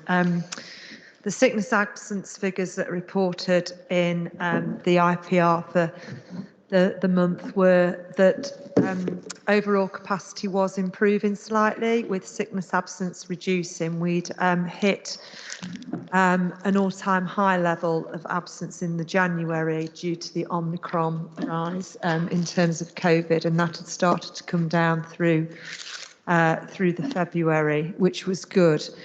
The thing to say about that is that, as we all know, we've been operating at protracted higher levels of overall staff absence over the full term of the pandemic period, which takes its toll. In addition, in February, which doesn't show through in terms of the absence reporting, is that we'd got a succession of colleagues that were taking much needed annual leave, and it also coincided with half-term periods, which for Nottinghamshire and our colleagues run over really a 3-week period overall, because of the counties taking their half terms for different periods and across different weeks. So that as well has its impact. And just to cite the board really on where we are up to. So whilst the report indicates that the absence levels were improving, the position that we're now in is that we have seen a further deterioration, unfortunately. So there is a rise in overall staff absence. We're currently at 9.2% today. Largely affected by an increased rise again in COVID absence and isolation. And what we are noticing this time from colleagues is that it does appear to be making people much more unwell. So people are off for a slightly longer period of time. It is also having an impact on our bank and agency cover. And just to build on some of the conversations that we've been having, we've had colleagues that have been redeployed now for a significant period, or in and out of redeployment for a significant period. So I just wanted to place that into this conversation so that we're transparent about what we're reporting, and also so that board members and members of the public are aware. But it is something now, I think, that we do need to just factor into our forward planning about how we sustain these levels of protracted absence, and really continue to pay regard to the health and well-being of our colleagues. Now we're sort of 2 years in.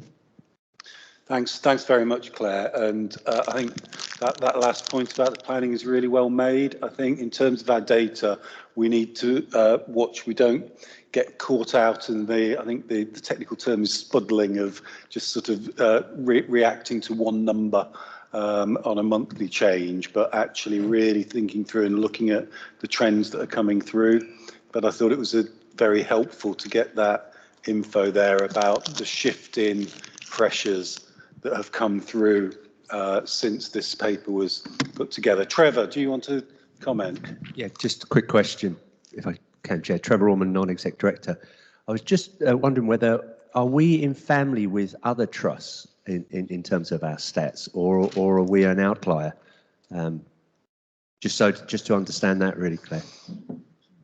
So we are in sync with other trusts and organisations in terms of the capacity and our overall absence and absence loss. In Nottinghamshire, we've all of the organisations are riding at similar levels, if not higher. And I was on to a call yesterday evening with NHSIE about the overall impact, and it is consistent across the region, really. Some regions nationally slightly higher and slightly lower, but across the Midlands region, we're all pretty much in sync. Great, thanks for that. Carolyn, please. Thank you, Carolyn White, Non-Exec Director. Claire, in terms of COVID testing, it says in the report here 376 lateral flow tests, but it doesn't really give us any context. And I don't know whether that's good or bad. It doesn't give us what period, how many staff. So is there an answer to that? And also, what are our expectations going forward? Because nationally, clearly, lateral flow tests are not available. There's been some discussion, I think, about whether they're freely available to NHS staff. Oh, I can't get my tongue around that one. NHS staff. Has that been sorted? Other colleagues may wish to join in. So on the reporting of staff testing, I think over the protracted period we've had a mixed picture really around its staff have said that they are regularly testing, and indeed we have reason to believe them because they are then subsequently off. Where there's been a bit of a mishmash is then when people have not necessarily reported or recorded that test or have done it retrospectively. So there's a lag in some of the reporting. It's not. It's an area where I think overall we probably could have done better and could have improved. But we are where we are on that historically. In terms of onward testing, lateral flow tests are available to colleagues. They can be ordered via the national portal.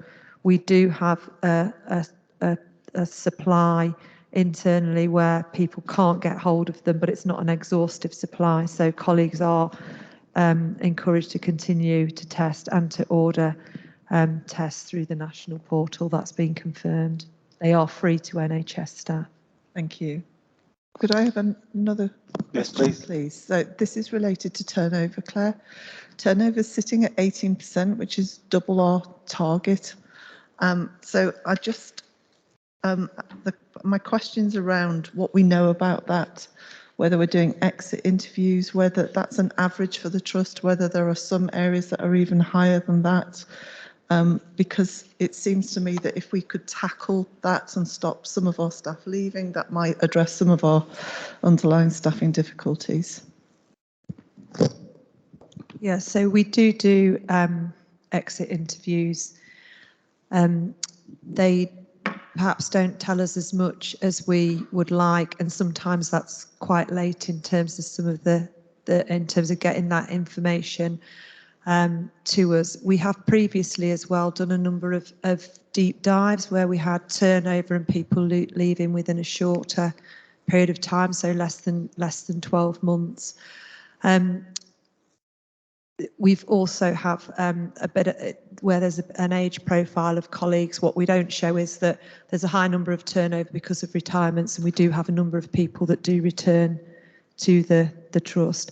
I think there is some more work that we can do on that, Carolyn, and it's something that we can bring back and probably suggest that runs through the People, Culture and Inclusion Committee. We'll have a closer look at it.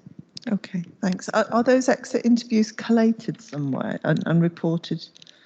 We haven't reported them recently to the committee, but we can do when we have got the information available. Okay, thank you.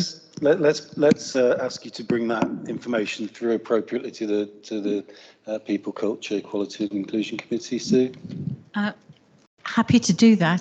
Sorry, Sue Nixon, Non-Exec Director for the Trust here. Sorry.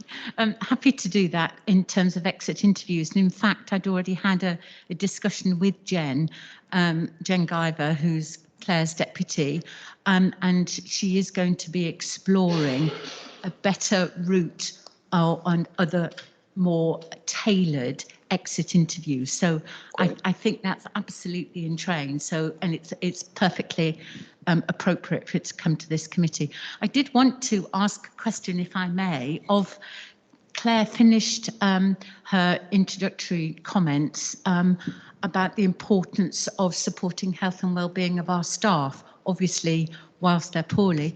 I wonder, Claire, if you could comment on some of the other work that we've now invested in terms of the health and well-being teams, and what sort of effect you're hoping that this will have on either reducing turnover or staff absences, given the restructuring that's recently taken place?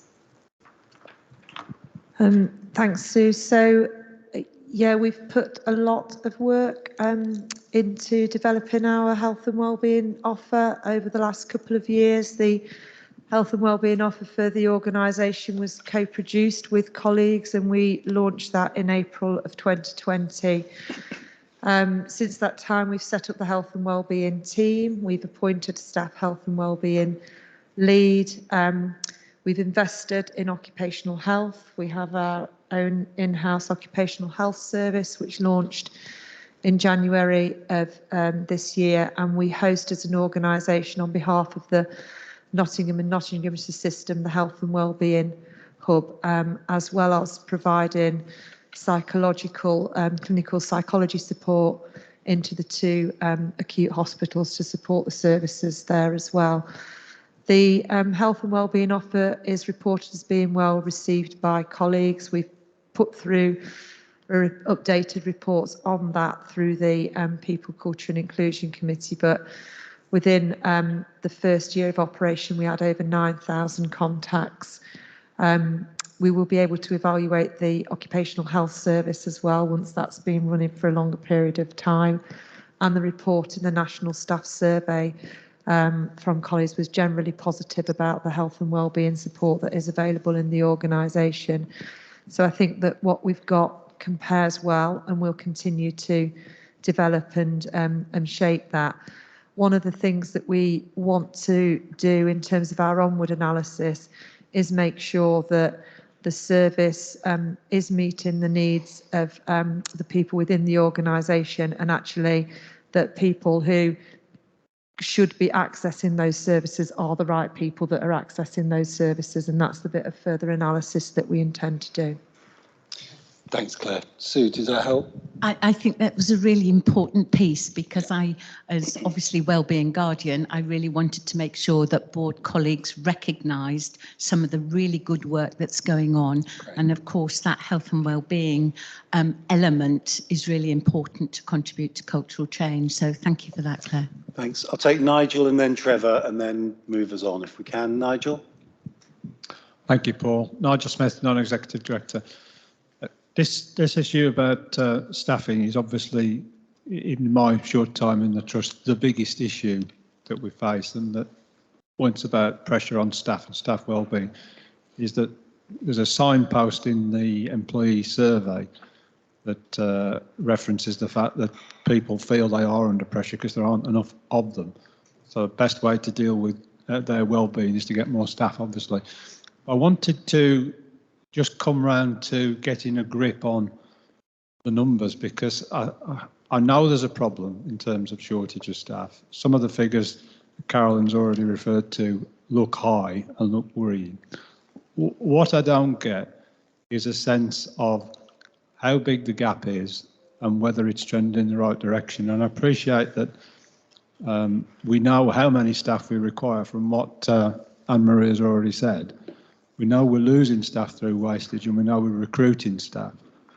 But on that kind of waterfall diagram, if we could have some kind of pictorial representation of how it's trending, and that takes account of the number of people we're losing and the number of people we're gaining, and whether that's a net positive or negative. I'm just not getting a sense of how big our problem is, and is it getting bigger or smaller? Yeah, so we have got a strategic workforce plan that went to the last People and Culture and Inclusion Committee, and there's further work to do on that. That sets out where we are in terms of our current establishment, and then the work that we've got in train over the next few years, really, to try and bridge some of that gap. So that we can share with you. And as you've alluded to, it's not easy in terms of ensuring that we are going to have full capacity because of the shortages in the labour market, but we are doing a number of things to try and bridge that gap.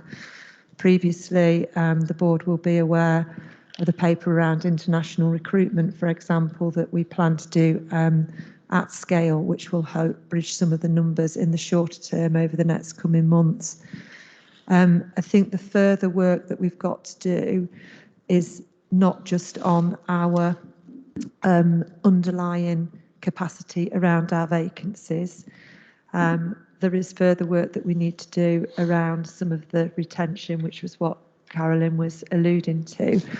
The other piece is that forward planning, I think, in operational terms, given that we keep having the fluctuations in terms of overall health and well-being and the impact on the pandemic, which isn't going to go away. So I think that that's what we need a bit of a closer look at as well in the short term, because that's the thing that's also affecting capacity, and that's what staff are reporting on. Thanks. I think it'd be helpful if the challenge that Nigel's brought in there could just be held back, taken into the committee, because I think that's a place where the committee can have that more detailed conversation, but also think through how the board is appropriately cited as a result of that. So if that works as a way of taking that forward. So let's hear from Trevor, and then we'll move on back to Alison. Trevor. Thank you, Chair. Trevor Allman, Non-Exec Director. Nigel's picked up the main point I was going to make. Thank you, Chair. But the only other point I would just be interested at some point is when we do the exit reviews, do we know whether people are leaving the NHS or leaving the trust? So it's both. The key reasons why people are going is to either because they've got another job, which is generally within the NHS, or because they are retiring. Great, thank you. Okay, so Alison, if we can go back to you to steer us on, please. Thank you. Alison Wilde, Interim Exec Director of Finance and Estates. So we're going through the Integrated Performance Report for month 11, and I'll hand over to our operational division, starting with Mental Health Services. Hello, Julie Atfield. I'm the Executive Director of Local Mental Health Services. I'm just going to flick through some highlights and exceptions. The first issue that I'd like to outline is about our 72-hour follow-up performance. So this is a target about people's follow-up following discharge from inpatient services. In January, we had experienced challenges about our performance against this target, due largely to staff absence. Our February reported performance is equally challenged. However, we have been back to review all our performance data and all our contacts, and actually undertaking that activity, we found that all but two patients were actually seen within the time frame. So we did actually meet that target, and we've actually had some staff absence in the performance function that ensures we get the data right. So that will be corrected to show onward. I wanted to talk a bit about some of the weights. I've had the benefit of seeing the March performance, and we can see some positives actually from the investment in psychological therapies input, and particularly starting to see the weights coming down in the city. One of the things that we've found in exploring in more detail that service is it has quite a high do not attend rate. So that's something that we are exploring, because those patients tend to be well motivated people, but we have got quite a high do not attend rate in that service. So we're seeing how we can remedy that. There has been some other fluctuations in terms of referral rates. Some of that I think is sort of post-COVID fluctuations. We've seen an increased referral rate in memory assessment, and we've also seen again an increased referral rate in the patient group with ADHD, so that's attention deficit hyperactive disorder and autism. So at the moment that level of referral is actually half as many patients as come into our current community services. So the numbers of people coming in, it's actually 85 referrals a week, far exceeds the capacity for that service. So there is also a high conversion rate to diagnosis for patients coming into that service. So we are currently reviewing that that provision with commissioners. So I think it's board should be aware of that. The other two key areas that I wanted to outline is about the delayed discharges. So the board is aware over the winter we've had considerable issues with maintaining flow out of our services, and that's actually both for adults and for older people. We've been particularly impacted by availability of nursing home capacity and outbreaks and availability of suitable placements. I'm pleased to say that since the data was reported that we've had some success, particularly in mental health services for older people, and we've managed to work in partnership to reduce the number of patients delayed by 17. So that's quite a positive impact on that service. We're still having challenges finding complex suitable placements for adults, and that's a point that we're escalating with the CCG. We have quite a few patients who are awaiting complex health placements, so that's currently an area of escalation.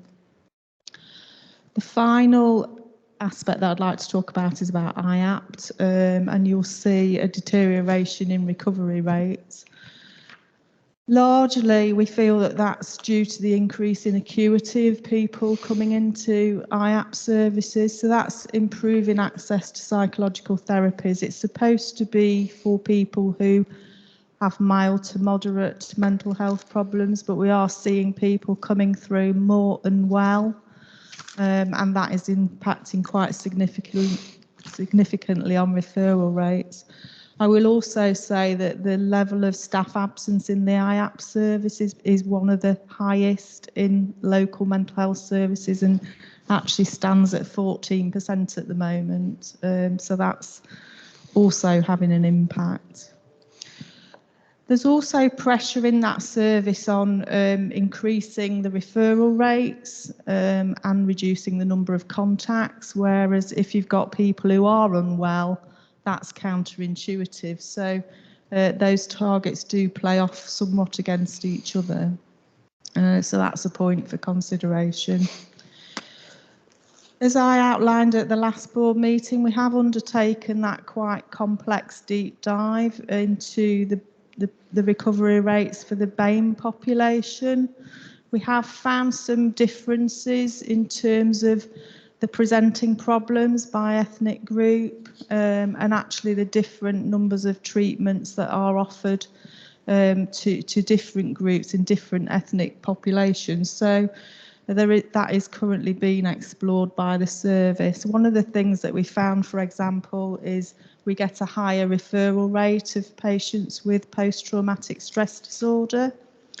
And also remote contacts, as in online interventions, don't particularly work well for those presentations. So we think that that might have a disproportionate impact on the outcomes, particularly for people from a Black ethnic group. So there's quite a detailed analysis of that work, which I would like to actually take to the Quality Committee to illuminate that further.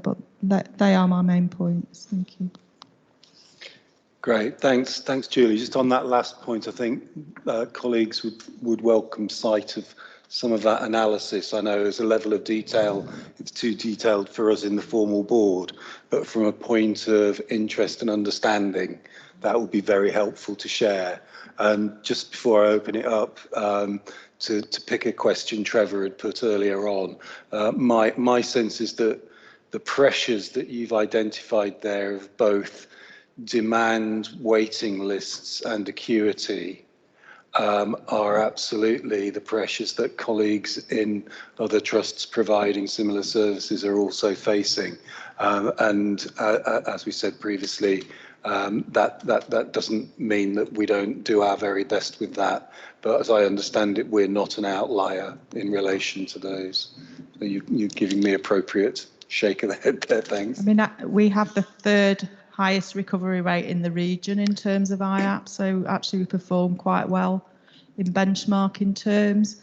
In terms of the ADHD and the autism service, it's actually quite interesting because we're probably about at 2 years in front of other ICSs in developing our own service. So we feel that we're quite ahead of the game actually in terms of responding to that level of need, and other ICSs are really struggling too. So.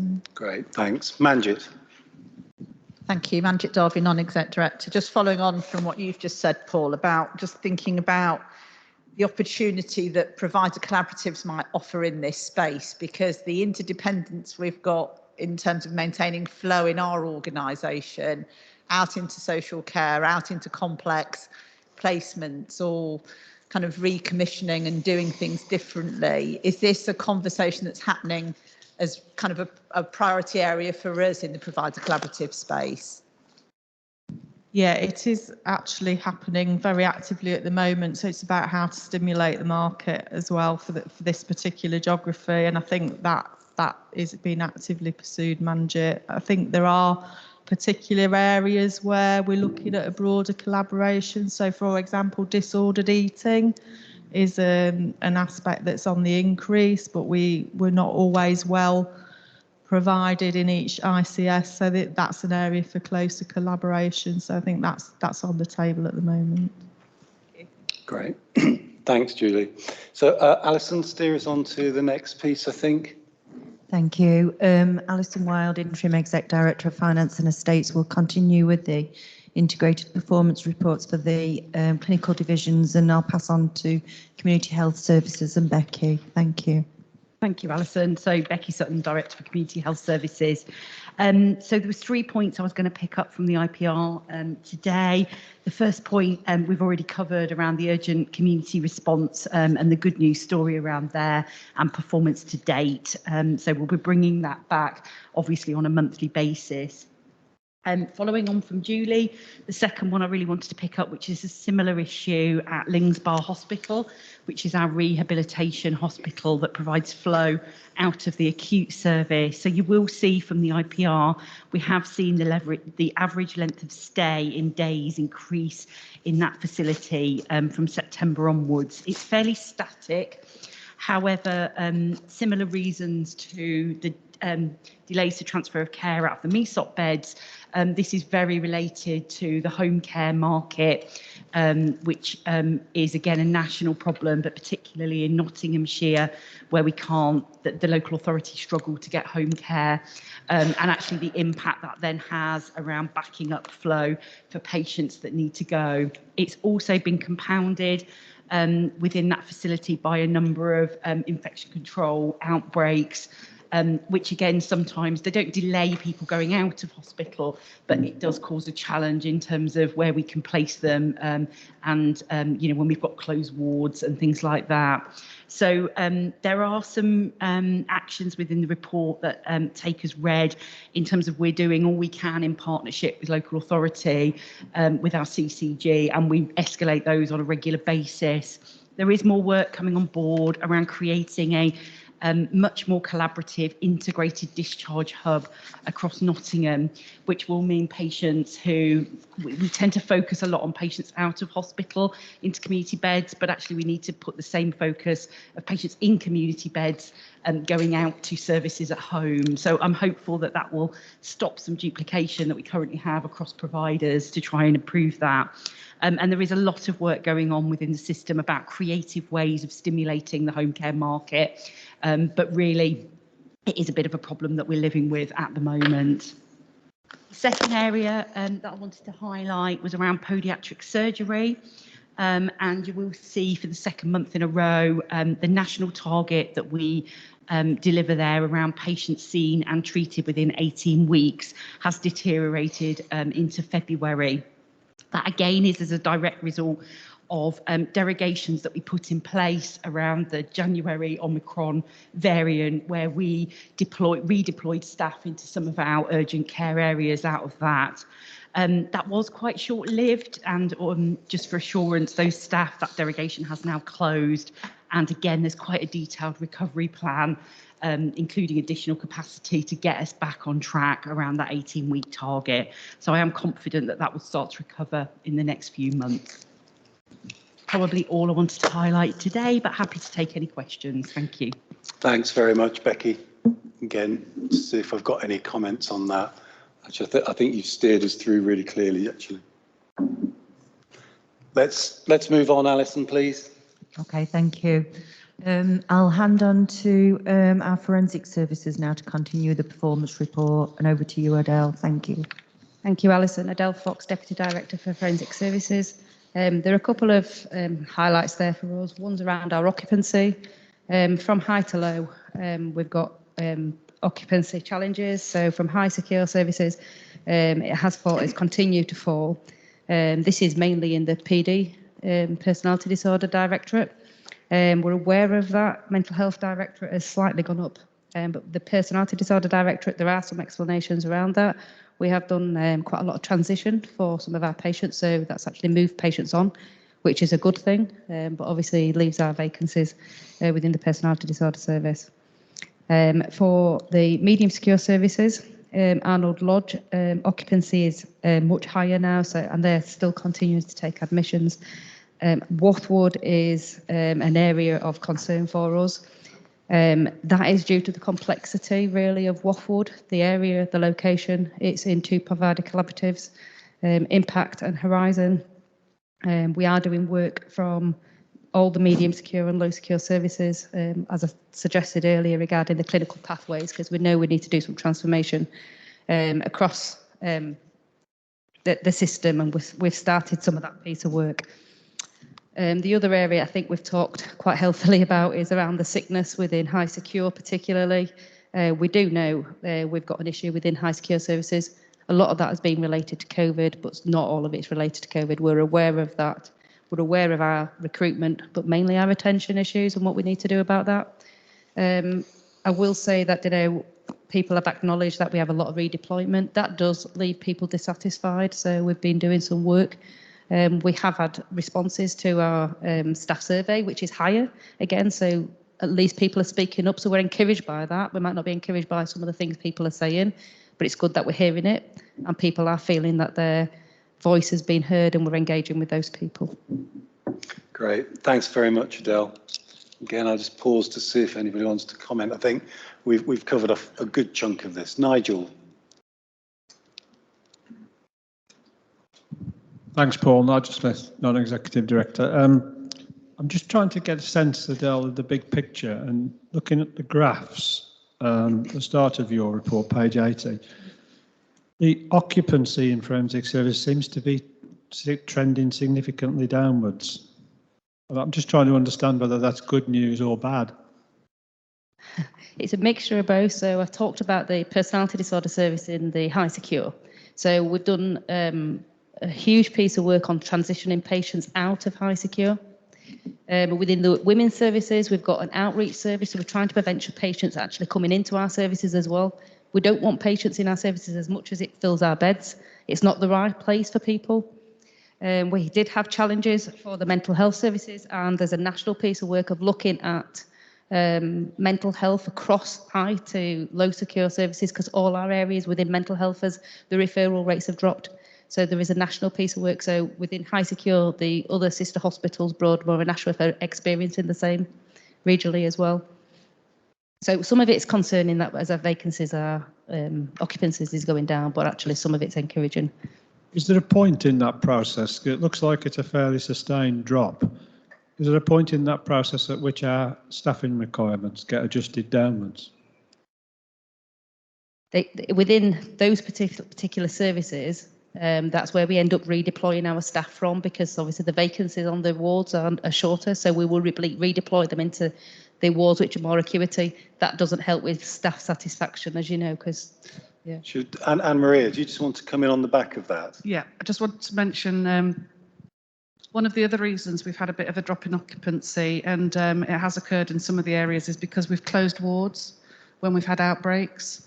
And unfortunately, Rampton has suffered from quite a few outbreaks, particularly January, February and March. It's definitely much better now than it was. And we've closed a lot of outbreaks, but during the periods of January, February, March, we continue to have outbreaks at quite a high level. When that happens, we close wards, and so therefore they cannot admit into those areas as well. And just for the public record, those are temporary closures. Temporary closures, 28 days. Okay, Thanks for that. What I suggest, Alison, is we do the final piece on the finance, and then I've just got something I want John to pick up overall on this. But Alison. Thank you, Paul. Alison Wilde, Interim Exec Director of Finance and Estates, here to talk to you about the finance performance for month 11 for the Trust. So, in terms of our revenue plan, we are anticipating a forecast on target break even at the end of the financial year. We were underspending by almost 3 million at the end of month 11, but that was about timing of income versus expenditure going out. In terms of capital, we're 0.5 million over our original plan, but 2.6 million under our capital expenditure limit at the year end. Financial improvement targets, we had a target of 8.8 million this year. We have actually achieved that, although unfortunately 5.1 of that was achieved non-recurrently. So does present an issue going forward into next financial year. So I have got the benefit of it being the 5th of April and our financial position is still on target, and we are finalising our month 12 as we speak. So I'm confident that we will hit the targets of revenue, capital and FIP. So that's it. Thank you. Thanks very much. Stephen. Thank you, Chair. Alison, if you'll allow me 2 questions, one on revenue, one on capital. On revenue, I mean, it looks like a very good result, and we've come through difficult 6 months, and you're projecting that we'll just beat the target by a modest number. What's the risk in those numbers? I know we're very close to the end of the year. In fact, we've actually gone past the end of the year, haven't we? But what's the level of risk? Thanks, Stephen. The level of risk is fairly low. The issues that we need to deal with in terms of assumptions in the year-end accounts is an unknown, is the carry forward of annual leave. So we can make assumptions on the annual leave that's actually left over, but it is a figure that we have to calculate as at the 31st of March, and it's as accurate as we possibly can. So in terms of revenue, the level of risk is fairly low. Capital, I'm confident we are going to get where we need to in terms of capital, and I'm assured that a high level of spend has gone through in the last before the 31st. So that's all in hand. Thank you. Thank you. Thanks, Alison. I'm content with that, Chair. Thank you. On capital, I wondered if you could say a little bit more. I mean, on the one hand, we've got a small overspend of 500,000, which I think is a good thing insofar that we've spent all of our allocation. But at the same time, we've underspent the CDEL, and I was left a little confused as to an overspend and an underspend in the same sentence, and what the implications of those things are. Is there any danger of us losing allocation by underspending on the CDEL? Thank you, Stephen. The answer to that is that in the late part of the year, the original start of the year, we've set an expenditure plan in terms of capital that we were on target to meet. In the very late part of the year, we got allocated quite a few new capital grants that we needed to spend at the end of the year, hence why we are slightly under our allocation that we're allowed to spend. We have maximised the amount of spend that we've put through in terms of capital and managed to bring spend through from next year to bring that forward, to spend up as much money as possible to release the pressure on next year. So we won't lose it. It will still be in our cash balances and it will still be there. And the pressure, although it's there next year, it's released a little bit of it because we've been able to bring some of that forward. Thank you, Alison. Thank you, Chair. Great. Okay, just to sort of get a takeaway overall on the integrated performance report, I was kind of doing a little bit of, I think, reading the sense of the room a bit, and this is really, really tough. And I think it's important that we acknowledge this. I think in the in the kind of the public debate around where the NHS is. We're at this point about supposedly lots of restoration and getting everything back up. And I think we've just worked our way through a series of really quite significant, challenging situations that our staff are doing their hardest to work with, and acknowledging there's a lot of impact. And John, I just felt that probably deserves a bit of a high level reflection around some of this. Thanks, Paul. It's exactly that, really. It's a oft used phrase, isn't it? But I think the pressure that services run at the moment is unprecedented. And like I sort of jokingly referred to earlier, that you get past one peak and you think you're sailing to calm waters, and then another wave hits, and wherever you look at performance, for February, and I think March will be similar. Some of the trends that ordinarily would be quite concerning for the board, and they are concerning, but they're the reality of what we're having to manage. And for example, whether it's the staffing on some of the secure forensic units, or some of the adult mental health wards, or some of the weights that Becky's highlighted in community services, that really shows the amount of pressure that everywhere is under. We can be assured, I think, that our trust isn't an outlier, so we converse with our colleagues in the system, but we also are linked into regional and national providers in terms of some of the numbers. But our staffing levels, our absence, our weights, the huge increase in demand, and the acuity is quite staggering, and it is, I think it's a testament to all our staff, not just in clinical, but all the corporate support services that enable us to keep the show on the roads. The professionalism, the resilience has been superb. And one of our jobs is to continue to look to how we can support them to do that, because even with a sort of glass half full, it's going to be a choppy few months ahead at least. Yeah, thanks, John. I'm not proposing opening that up for the conversation.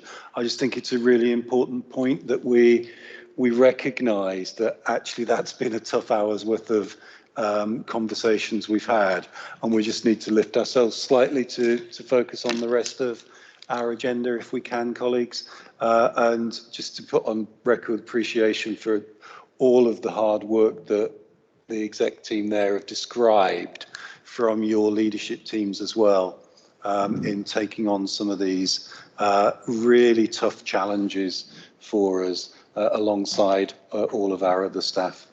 So let's take a breath and then move straight on to the next piece, our item 13, forensic services admission waiting time position, which is almost a little more on this, but I think takes us into a slightly different space. Adele, please. Thank you. Adele Fox, Deputy Director for Forensic Services. Okay, so this paper's here for assurance. It's a follow-on paper from the Trust waiting paper, and as you say, related to the forensic services. And nothing has majorly changed within the waiting for our services. We haven't actually closed to admissions, but we've had to manage them differently because of wards particularly having to close because of the outbreaks. This has given us some challenges because obviously we've only got certain wards with en-suites. Some wards don't have en-suites, so they have to have share showers. So if patients have been admitted into certain areas, we've had to manage them differently in different wards. So we've had to do a bit of juggling around. So it has had an impact on us. However, the staff have managed it amazingly across all our services and done really well.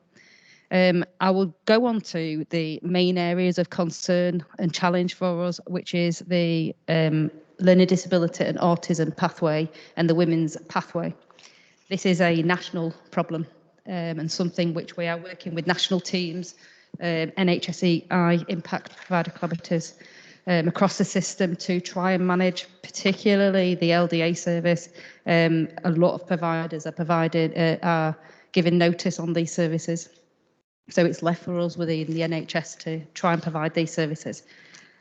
They are specialist services, they are challenging services, but they are services which need dedicated staff to do that. So we have had some challenges. The LD service within Rampton is completely full and have people on the waiting list. What we can say is those people who are waiting are actually safe where they are. We have staff teams and we're working with NHSI to look at an outreach service for the LD services, which again is similar to the women's services, to try and prevent some of these patients coming in. But if they are on a waiting list, we go out and actually support at the same time. And when patients do leave, the outreach service will go with them and to make sure that they actually stay out rather than returning, because we've had people returning. The women's services pathway, so that's within high secure, the WEMS, which is at Arnold Lodge, and then the low secure services again. We have patients waiting to either go into the WEMS or leave the WEMS. As you can appreciate, going down the services, each area, each provider have challenges of COVID as well, so that blocks the flow going up and down, which has provided us with challenges, but also them, so when they're coming through. I think that's probably covered some of this, unless anybody's got any questions. Great, thanks, Alison. I've got a question, see if it comes out. Nigel, start us off. Nigel Smith, Non-Executive Director. Adele, what concerns me is the impact of some of these waits. You said that people waiting, you knew that they were safe or in a safe place. How do we know that? So our multidisciplinary teams have regular contact. So we have bed management meetings. The commissioners work with those other services, so those other providers where these patients are waiting. And our teams make make contact with those on a weekly basis. So we do know, when we can, if they become unsafe, then we can expedite that as much as possible. But the LD services is completely full, so it's about getting the flow right as well. Hence why we're doing the work with the commissioners to look at the outreach service. So as much as possible, we're trying to make sure that they're safe where they are because they're in a service, but we can't guarantee that all the time, but we do our best to make sure that we have that contact with them. You took the question I was going to ask, Nigel, so thanks for that. Manjit and then Carolyn. Manjit.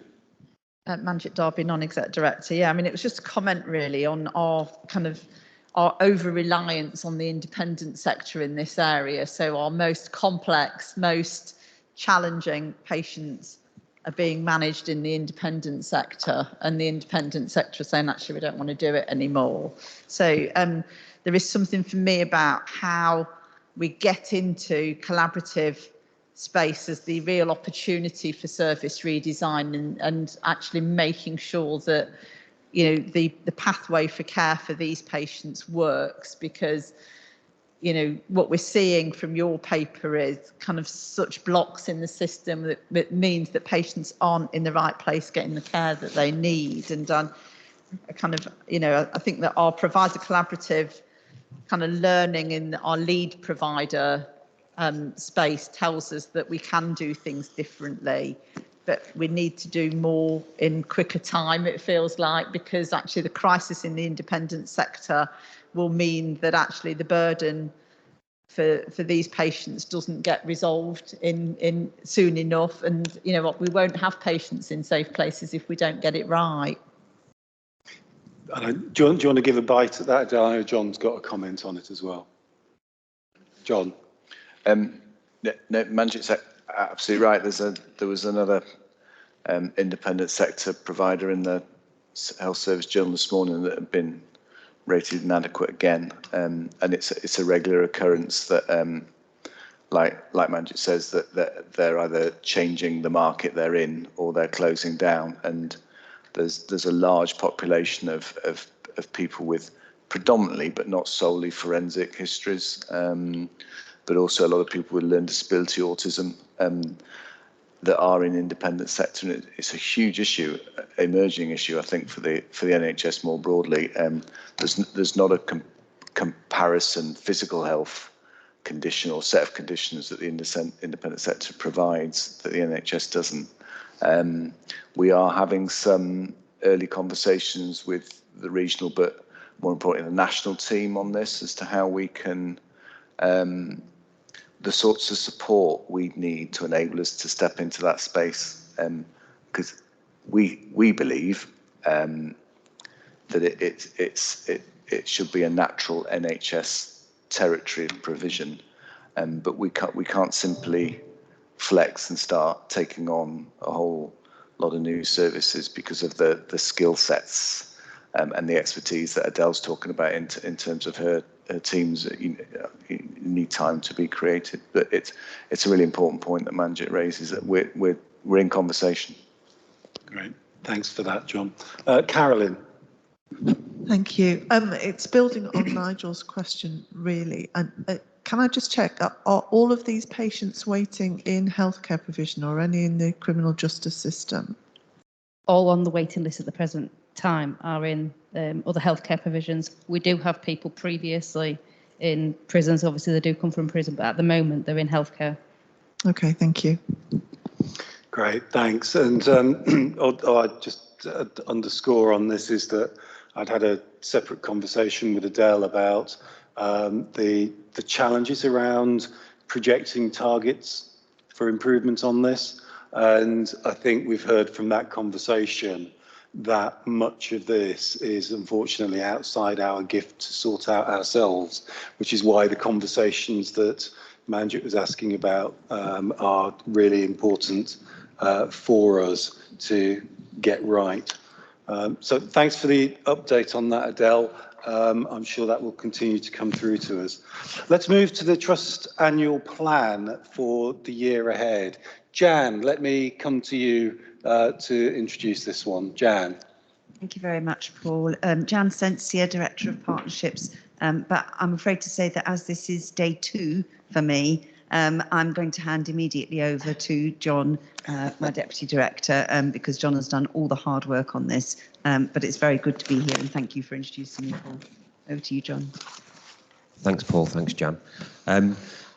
This is it's quite a high-level summary plan, but I don't want you to think that isn't underpinned by a great deal of further work that's been built up to try and pull this together. What we've tried to do here is really synthesise a whole range of different strands of work. So each of the divisions and the corporate services have done plans on a page towards the end of last year, and we've tried to knit those together along with the strategic plan, which was emerging, as well as our input into the system plan that's been submitted to the regulators. There's been quite a lot of work around investments that have been pulled from those plans, so we've done prioritisation of both revenue and capital investments to support this work against the kind of financial backdrop that we have. So all of that stuff underpins what we see here, and really what we've tried to do here, though, is turn this into, based on the strategy that was approved earlier in this meeting, what can we then show as the first year delivery plan for that? So this is framed very much with all of that other work. Let's align that to our strategic plan and try and set out at a fairly high level these are the key things that we're going to be working on through the next 12 months to really get that process starting.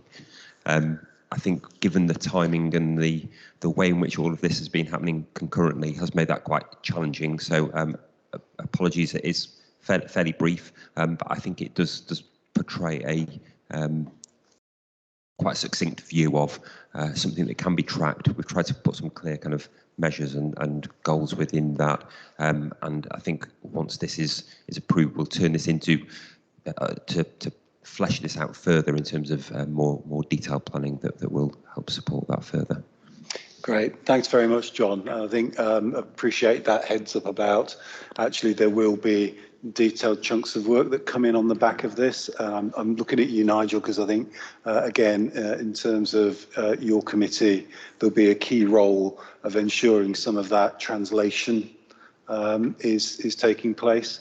It's here with the headlines and that overview. I know there is some detail that's provided to us as well. Let's just see if anybody's got any comments they want to tease out on this.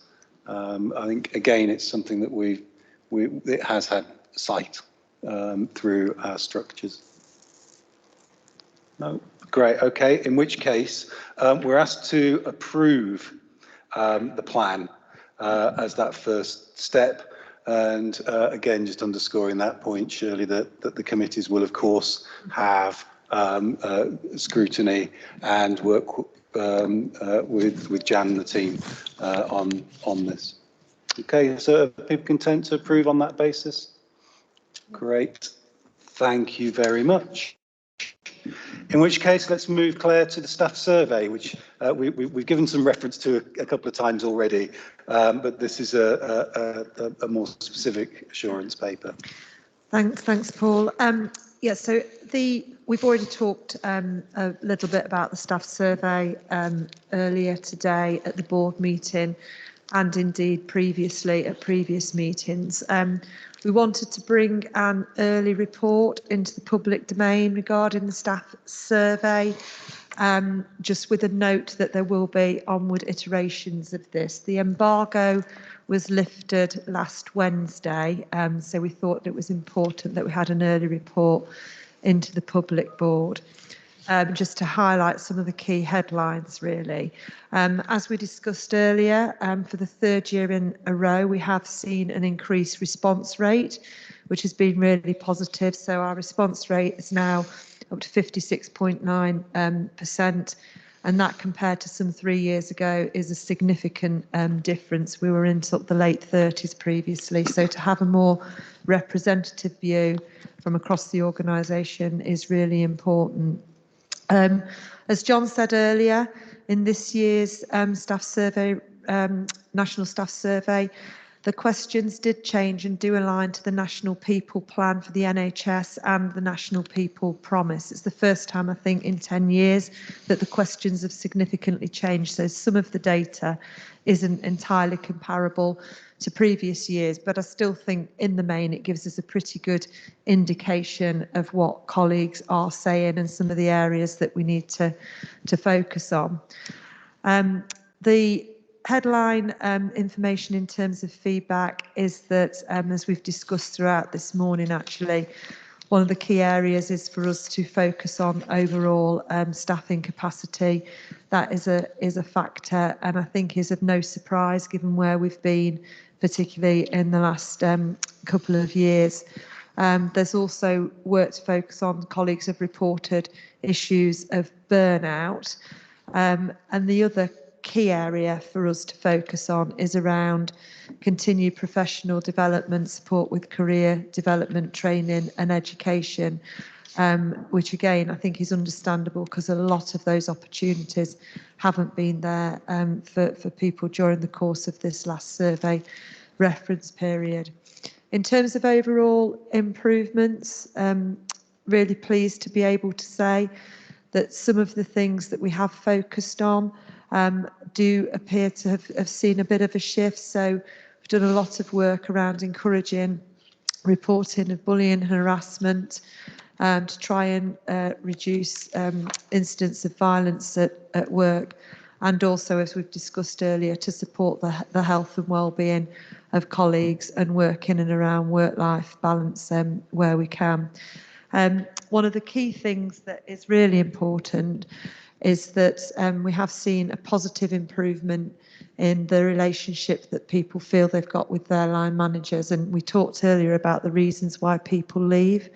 Not saying specifically for this organisation, but if we take overall the biggest reported issue that people have in any workplace, and the reason that can cause them predominantly to leave is around the relationship with the line manager. So that I think is really positive for us. The report is here to note and provide that high level feedback. As John said, we did have the first engagement session yesterday, which was really positively received with colleagues across the organisation, and we'll be taking this work forward to develop our onward plans, and we'll bring a further detailed report into the next board meeting. Great, thanks. So we'll get more coming back to us as a board. Let's just pause to see if there's any comments. I've got a question myself. But, Nigel, start us off. Thanks, Paul. Claire, my take on this is overall the figures are okay. So let me get that said first of all, but I wanted to focus on the things that are not okay. And that's page 115, that table at the top. In staff survey terms, the drop in figures for enough staff, the organisation to do the job properly, that's a really significant drop. I don't think I've seen a change like that before, and it's a drop from what was already a very low figure. So it's a rhetorical question really, but I think that's got to be front and centre of any action plan. It just dwarfs all the other issues by a very significant margin. More detailed question is on that same table actually. I do worry about the way some of these questions are phrased, the double negatives appear.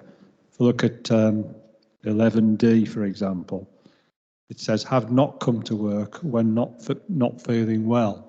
So I'm never too sure whether that's good or bad if it goes down. Is there a typo in there, or is that the way it was phrased in the survey? So it's actually referencing people who have come to work when they have not felt well enough to do so. The word not shouldn't be in that. Yeah. Was it in on the survey, or was it just us? No, I don't believe. I think it's the way we've probably transposed something. So okay, I'll pick that up. Yeah, that's what that references. And I would entirely agree that focusing on overall staffing capacity is the biggest issue for us. We do reflect that in terms of our BAF and our risks. And we've identified it's the biggest thing that we've actually got to focus on. And I think what that does do is it absolutely triangulates for us the discussions and debates we were having at our last board meeting, led by Anne-Marie in particular, around some of those staffing matters. But this tells us that about that perspective from our staff. The only question I'd got was just to ask about any free text that had gone with the staff survey and any subsequent analysis of trends from the free text, because sometimes that's where richness of experience comes through, and how that will percolate through, please, Claire. Yeah, so we have, as part of the staff survey, there is the opportunity for people to respond with free text comments. We have those, they are being analysed, and we'll bring some of that through in terms of summary through to the May board, but we'll also do more of the detail at the People, Culture and Inclusion Committee. Great, thank you very much. So I'm not seeing any other hands. I think we recognise that this is an early sighting in terms of detail, Claire, and it's good to get some of that analysis about, you know, some areas where things are going in the right direction, and others where we need to keep our focus, as you've highlighted there. So if we move to our reports from the subcommittees, just to flag in this that there is a new structure for these reports, and it is worth also just saying to non-executive chairs of those committees that this new structure, the expectation over the next few months will be that you're the ones who start doing the population on these, and making sure that you're then able to give a flavour from you personally as part of that. So if we could start, Sue, with the People, Culture, Equality and Inclusion highlight report, please. Yes, thank you, Paul, and thank you for, Sue Nixon, Non-Exec Director. Thank you for highlighting the new format. As you can see from the top left-hand box, those 2 or 3 key issues have been picked up and highlighted here today at board, and they were very much part of a full debate at Quality People and Culture Committee. You can also note that we had some positive assurance And I think that should be to provide to board, really, in terms of title for that box, around our res and des, although we still found plenty to pick up. We're not complacent in this organisation. There was still a lot of challenge, even though we've had 360-degree assurance internal audit report giving us significant assurance. You know, we're still pushing at those boundaries. So there was quite a lot of challenge. You'll see in the box on the top right that we have actually got our first draft of the strategic workforce plan. And I know that some of the team that had produced that first report were a bit dismayed post people committee, because they said there were so many comments and so many challenges and other suggestions. They thought that they hadn't done a good job. But of course, that's not what it's about, is it? It's about challenging and exploring for assurance. So in a way, it was a very healthy debate. And the whole point is we haven't had one of these new workforce plans for a while. So this is its first iteration for the next few years. And clearly, there's an awful lot of work still to do on that. But the committee have specifically asked that it comes back to the next meeting and is used as a standing item so we can track progress. And obviously, with the points that have been made today, we will be including that in further work and scrutiny. You will know already from the board assurance framework, as we've talked today, our workforce staff capability is still at a very high level, ranked at risk 16 in the BAF, and we are determined to do all that we can to try and reduce that level. But the other bit of really good news is that bit around freedom to speak up. And I thought that even though that wasn't a great big chunky piece, it should still be brought to board for attention, because we are one of 3 pilots here exploring, as the little note says, about how we can develop more inclusive freedom to speak up approaches. And I think that's really significant, really, for our staff and the commitment that we've given. So even though it's a smallish pilot project, the ramifications we hope will be significant. That's it. Thanks very much, Sue. I think you've taken us through all of those bits, and again, done the triangulation with our previous conversations. Let's move straight on, Trevor, to both your highlight report, if there's anything you need to tease out, and then also if you take us through the terms of reference, please. Certainly, thank you. Thank you, Chair. Trevor Allman, Chair of Strategy. In terms of the Strategy Committee, there were no particular areas of concern to raise to the board. We had a good review of the BAF. No specific changes were made to the scoring, although we did go through in quite detailed comments that were added through previous discussions, but all on track to our expectations, which is encouraging. And the major actions really was around the estate strategy, which was an excellent proposal put forward for approval, and really a really thorough piece of work. We actually didn't approve that at the committee, not for anything to do with the content of the report, but we want to see more transparency and connection between the commitments of the estate strategy and financials. So we will be re-reviewing that, and that was accepted by Kay, so as a sensible thing to do. So we will be bringing that back to the May Strategy Committee and then for the following board. And in terms of decisions, as we've already noted, the trust strategy was approved by the Strategy Committee, as you would expect and hope, and that was brought to the board for approval already on our agenda. And one thing I would add about the trust strategy and the estates, in terms of the trust strategy, from the work that I've seen outside in business, I would say the simplicity of the way that this is pulled together is best practice. Paddy, you mentioned earlier in the meeting around making sure that having a strategy and being able to track that is critical. And we have agreed a very simple process of the hierarchy of connecting objectives to the overriding strategy is in place. So we'll be sharing that at the strategy committee that you'll see, because both sides is delivering is having a strategy and making sure we deliver it. So I'm encouraged that is in place, and we'll be sharing that as we go forward. In terms, if I move on, Chair, to the forward plan, the revised terms of conditions for the strategy committee, two elements were discussed that they will move from the strategy committee. One is to the commissioning committee that's newly formed, and that's around mainly provider collaboratives where there's a better fit. And the second one of the change of terms of reference is where the planning proposals, the planning of our strategy is moving into finance with the Finance and Planning Committee. Both committees have gone through this and accepted that as the change in process. So they're the only changes to the terms of reference, Chair. Thank you very much, Trevor. So if I could just pause to see if we're content to approve that those changes in the terms of reference. Yeah, that's great. Thank you. And thanks for the update as well, Trevor.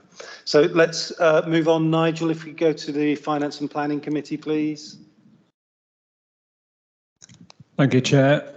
Nigel Smith, Chair of the Finance and Planning Committee. The committee actually met as recently as last Thursday, so it's been a bit of a rush to get the report into the papers. Apologies for the late report. There are no concerns to highlight. There are a couple of points to note, I think. Alison's already said that the financial performance this year is projected to become very close to break even. I want to just make the obvious point, really. That's no easy achievement on a £500 million turnover to match your income and expenditure. I know it's been an unusual year, but it's indicating to me that we have a very capable team in the finance department and a very good team in the operational side of things to manage that to very fine margin. So I think we should all take a measure of satisfaction with that result. Underpinned by some good audit reports, and we await, of course, the auditor's opinion, but we are expecting reasonable news on that. We had a very good audit report on subcontracting. It's one of the best audit reports I've seen in that area, actually. So significant assurance received. So very good news for us. We did make a couple of decisions. We endorsed the annual plan that the Trust has approved today. So just to make the point that it did go through the committee last week, and also endorsed the digital strategy. But I should just say on that comes with a price tag of £59 million over 3 years that we haven't got. So there was a condition attached to that some external funding is available before we tick that off. And just finally, point I'd make, the reason why the effectiveness of the meeting box is empty is because I managed to overrun the meeting and ran out of time to do that. So that's my fault. I have had some feedback from non-exec and exec colleagues about how I can do better next time. The main one is have a half an hour extra meeting. So we will temporarily be extending the meeting by half an hour. We are going to try and merge and streamline some of the papers as well. Thanks very much, Nigel. And it is early days in terms of taking on one of those committees. Did I see a hand go up? Was it Carolyn? Could I ask a question? Is that okay, Nigel? I'm aware that there was quite a detailed paper on the financial improvement plan at the meeting, and I just wonder what level of assurance the committee took on that, given the significant increase in the FIP and also the fact that we're not approving that formally at the board until June. I'm not sure whether the expression we use is limited or partial, but it's one of those, specifically on the FIP. I'll come back to it in the later session. Okay, thank you. Yeah, thanks very much, Nigel. And that is one that will emerge, I think, into our public board conversations, Carolyn. Okay, in which case, let's move to item 19, which is the highlight from the commissioning committees, another one where we just need to take care around our public versus private conversations. Manjit, over to you. Thank you, Manjit Darby, Non-Exec Director. So this is a newly formed committee. We've had 2 meetings to date. I think that in our first meeting, we had a long conversation about whether this committee was necessary or not. And I think that the detailed discussion that we had in our first proper meeting a couple of weeks ago really illustrated the need for having a committee like this and making sure that we are ready for business over the next few years. So I think that the work that we do in this committee will be reflect some of the conversation about some of the organisational challenges we are facing in relation to our positioning as an organisation in relation to provider collaboratives and the work that we want to do in that space. The focus and energy that we put into being a lead provider and the risks that poses and the work that we need to do in that space, the vulnerability of independent sector providers and the impact that will have on us as an organisation, and finally making sure that we are fit for purpose in relation to directly commissioned services, and given the volume of contracts that we have to manage internally as an organisation and the subcontracting that we do as an organisation, and making sure that we have due governance but also capacity and capability to discharge that responsibility. So that's all I had to say. Thank you. Great, thanks very much, Manjit. And just to say, in terms of our public conversation, that a further conversation around the risk and incentive agreement is something that we are going to be having, but there are some commercial sensitivities that mean that we have to do that in our confidential part of our board meeting. Sorry, Paul, the other thing that I forgot to say was just about the proposal to move our provider collaborative to level 1, which is a technical move to a higher level of delegation for us as lead provider. If we kind of move into that space, we will be the first provider collaborative in the country to move into that space. So there were some caveats around kind of our support for that, but actually I think that it demonstrated the progress that Impact as a provider collaborative has made in this space. So really positive to see that. Great, that's a really good note to end on in terms of that work. Just moving us into our closing piece, there's just 2 or 3 pieces that I want to pick up. In terms of any other notified urgent business, actually technically it was notified.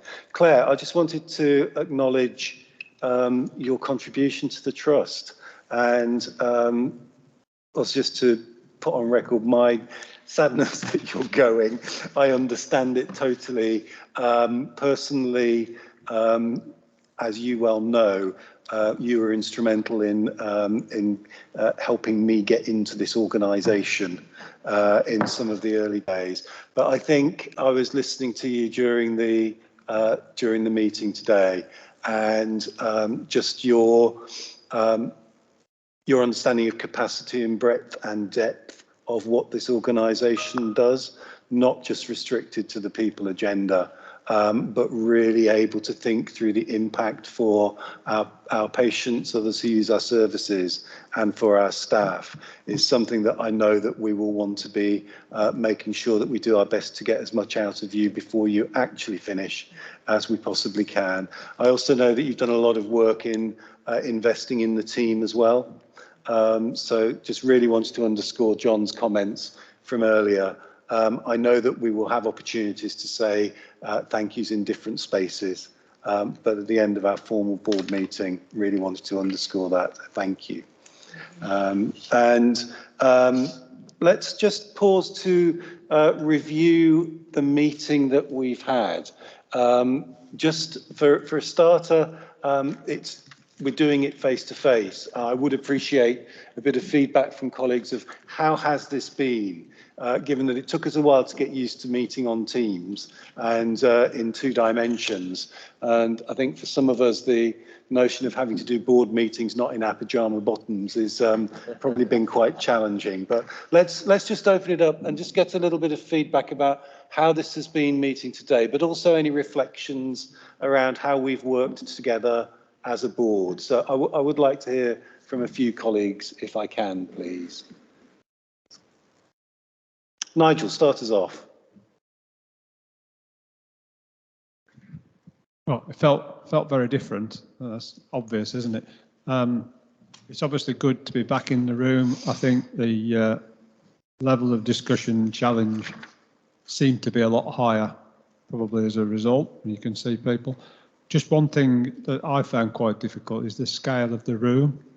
So, for example, if I was asking Julie a question, she seems a long way away to ask a question, and it just feels unnatural somehow. So that's just one thing. If we could get closer together safely and all the rest of it, that would be better for discussion. Great, thanks. I'm sure Anne-Maria will have heard that in terms of those logistics, and we'll see what is possible. Let's hear from some other colleagues, please. I'll keep you here until I hear them. Carolyn and then Trevor. Oh, sorry. Okay. Carolyn.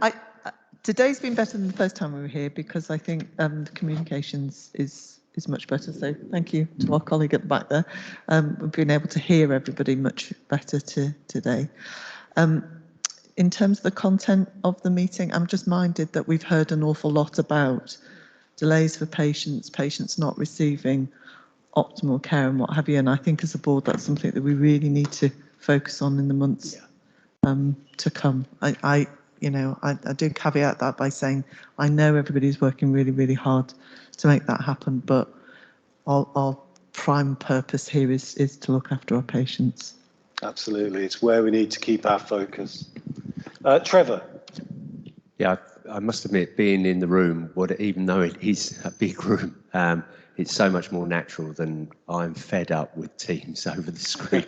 I mean, I've really had it, but I can't. I'm sure we'll get caught up in that again. But I think equally the spread of execs, the skills of the execs, and the spread of the non-execs around the table, I think that engenders an awful lot of confidence. Having been here for 3 years, the quality and knowledge and depth of knowledge that people have got to bring things to the table is really impressive. And when I read the Ocandon report, it did destabilise. You think the amount of bodies that are looking over it and don't see things. We've got to really have confidence that the values that John's been driving over the last 3 years, that is the differentiator. If we stick to the values and we embed that, and as Manjit was saying earlier, listening to the patients, we'll run this trust as well as we have. And it's my last meeting as chair previously for finance, and I just want to say a big thank you to Alison for tremendous commitment to her and her team to managing the financials. And Nigel said it earlier, to have a consistent track record in the adversity that we've had is something special, and we should hang on to that. It's a really outstanding commitment to the organisation, to the trust. Thanks very much, Trevor. Thank you for that, Trevor. I'll pass that on to the team as usual, but appreciate your support while you've been in Finance Committee. Thank you. Great. Any final comment from anybody?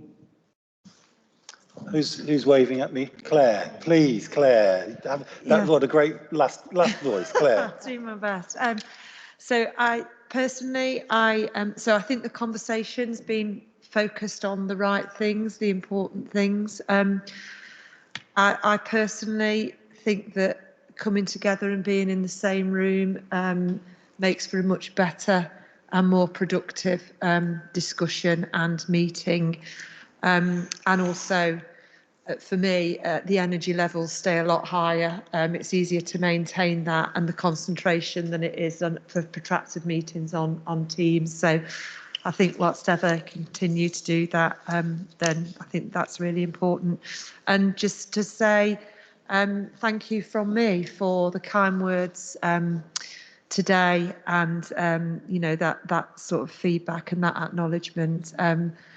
I am excited about new opportunities, but I will be very, very sorry and sad to leave what has been a wonderful organisation, brilliant colleagues, and in the main, very, very fond memories. So thank you.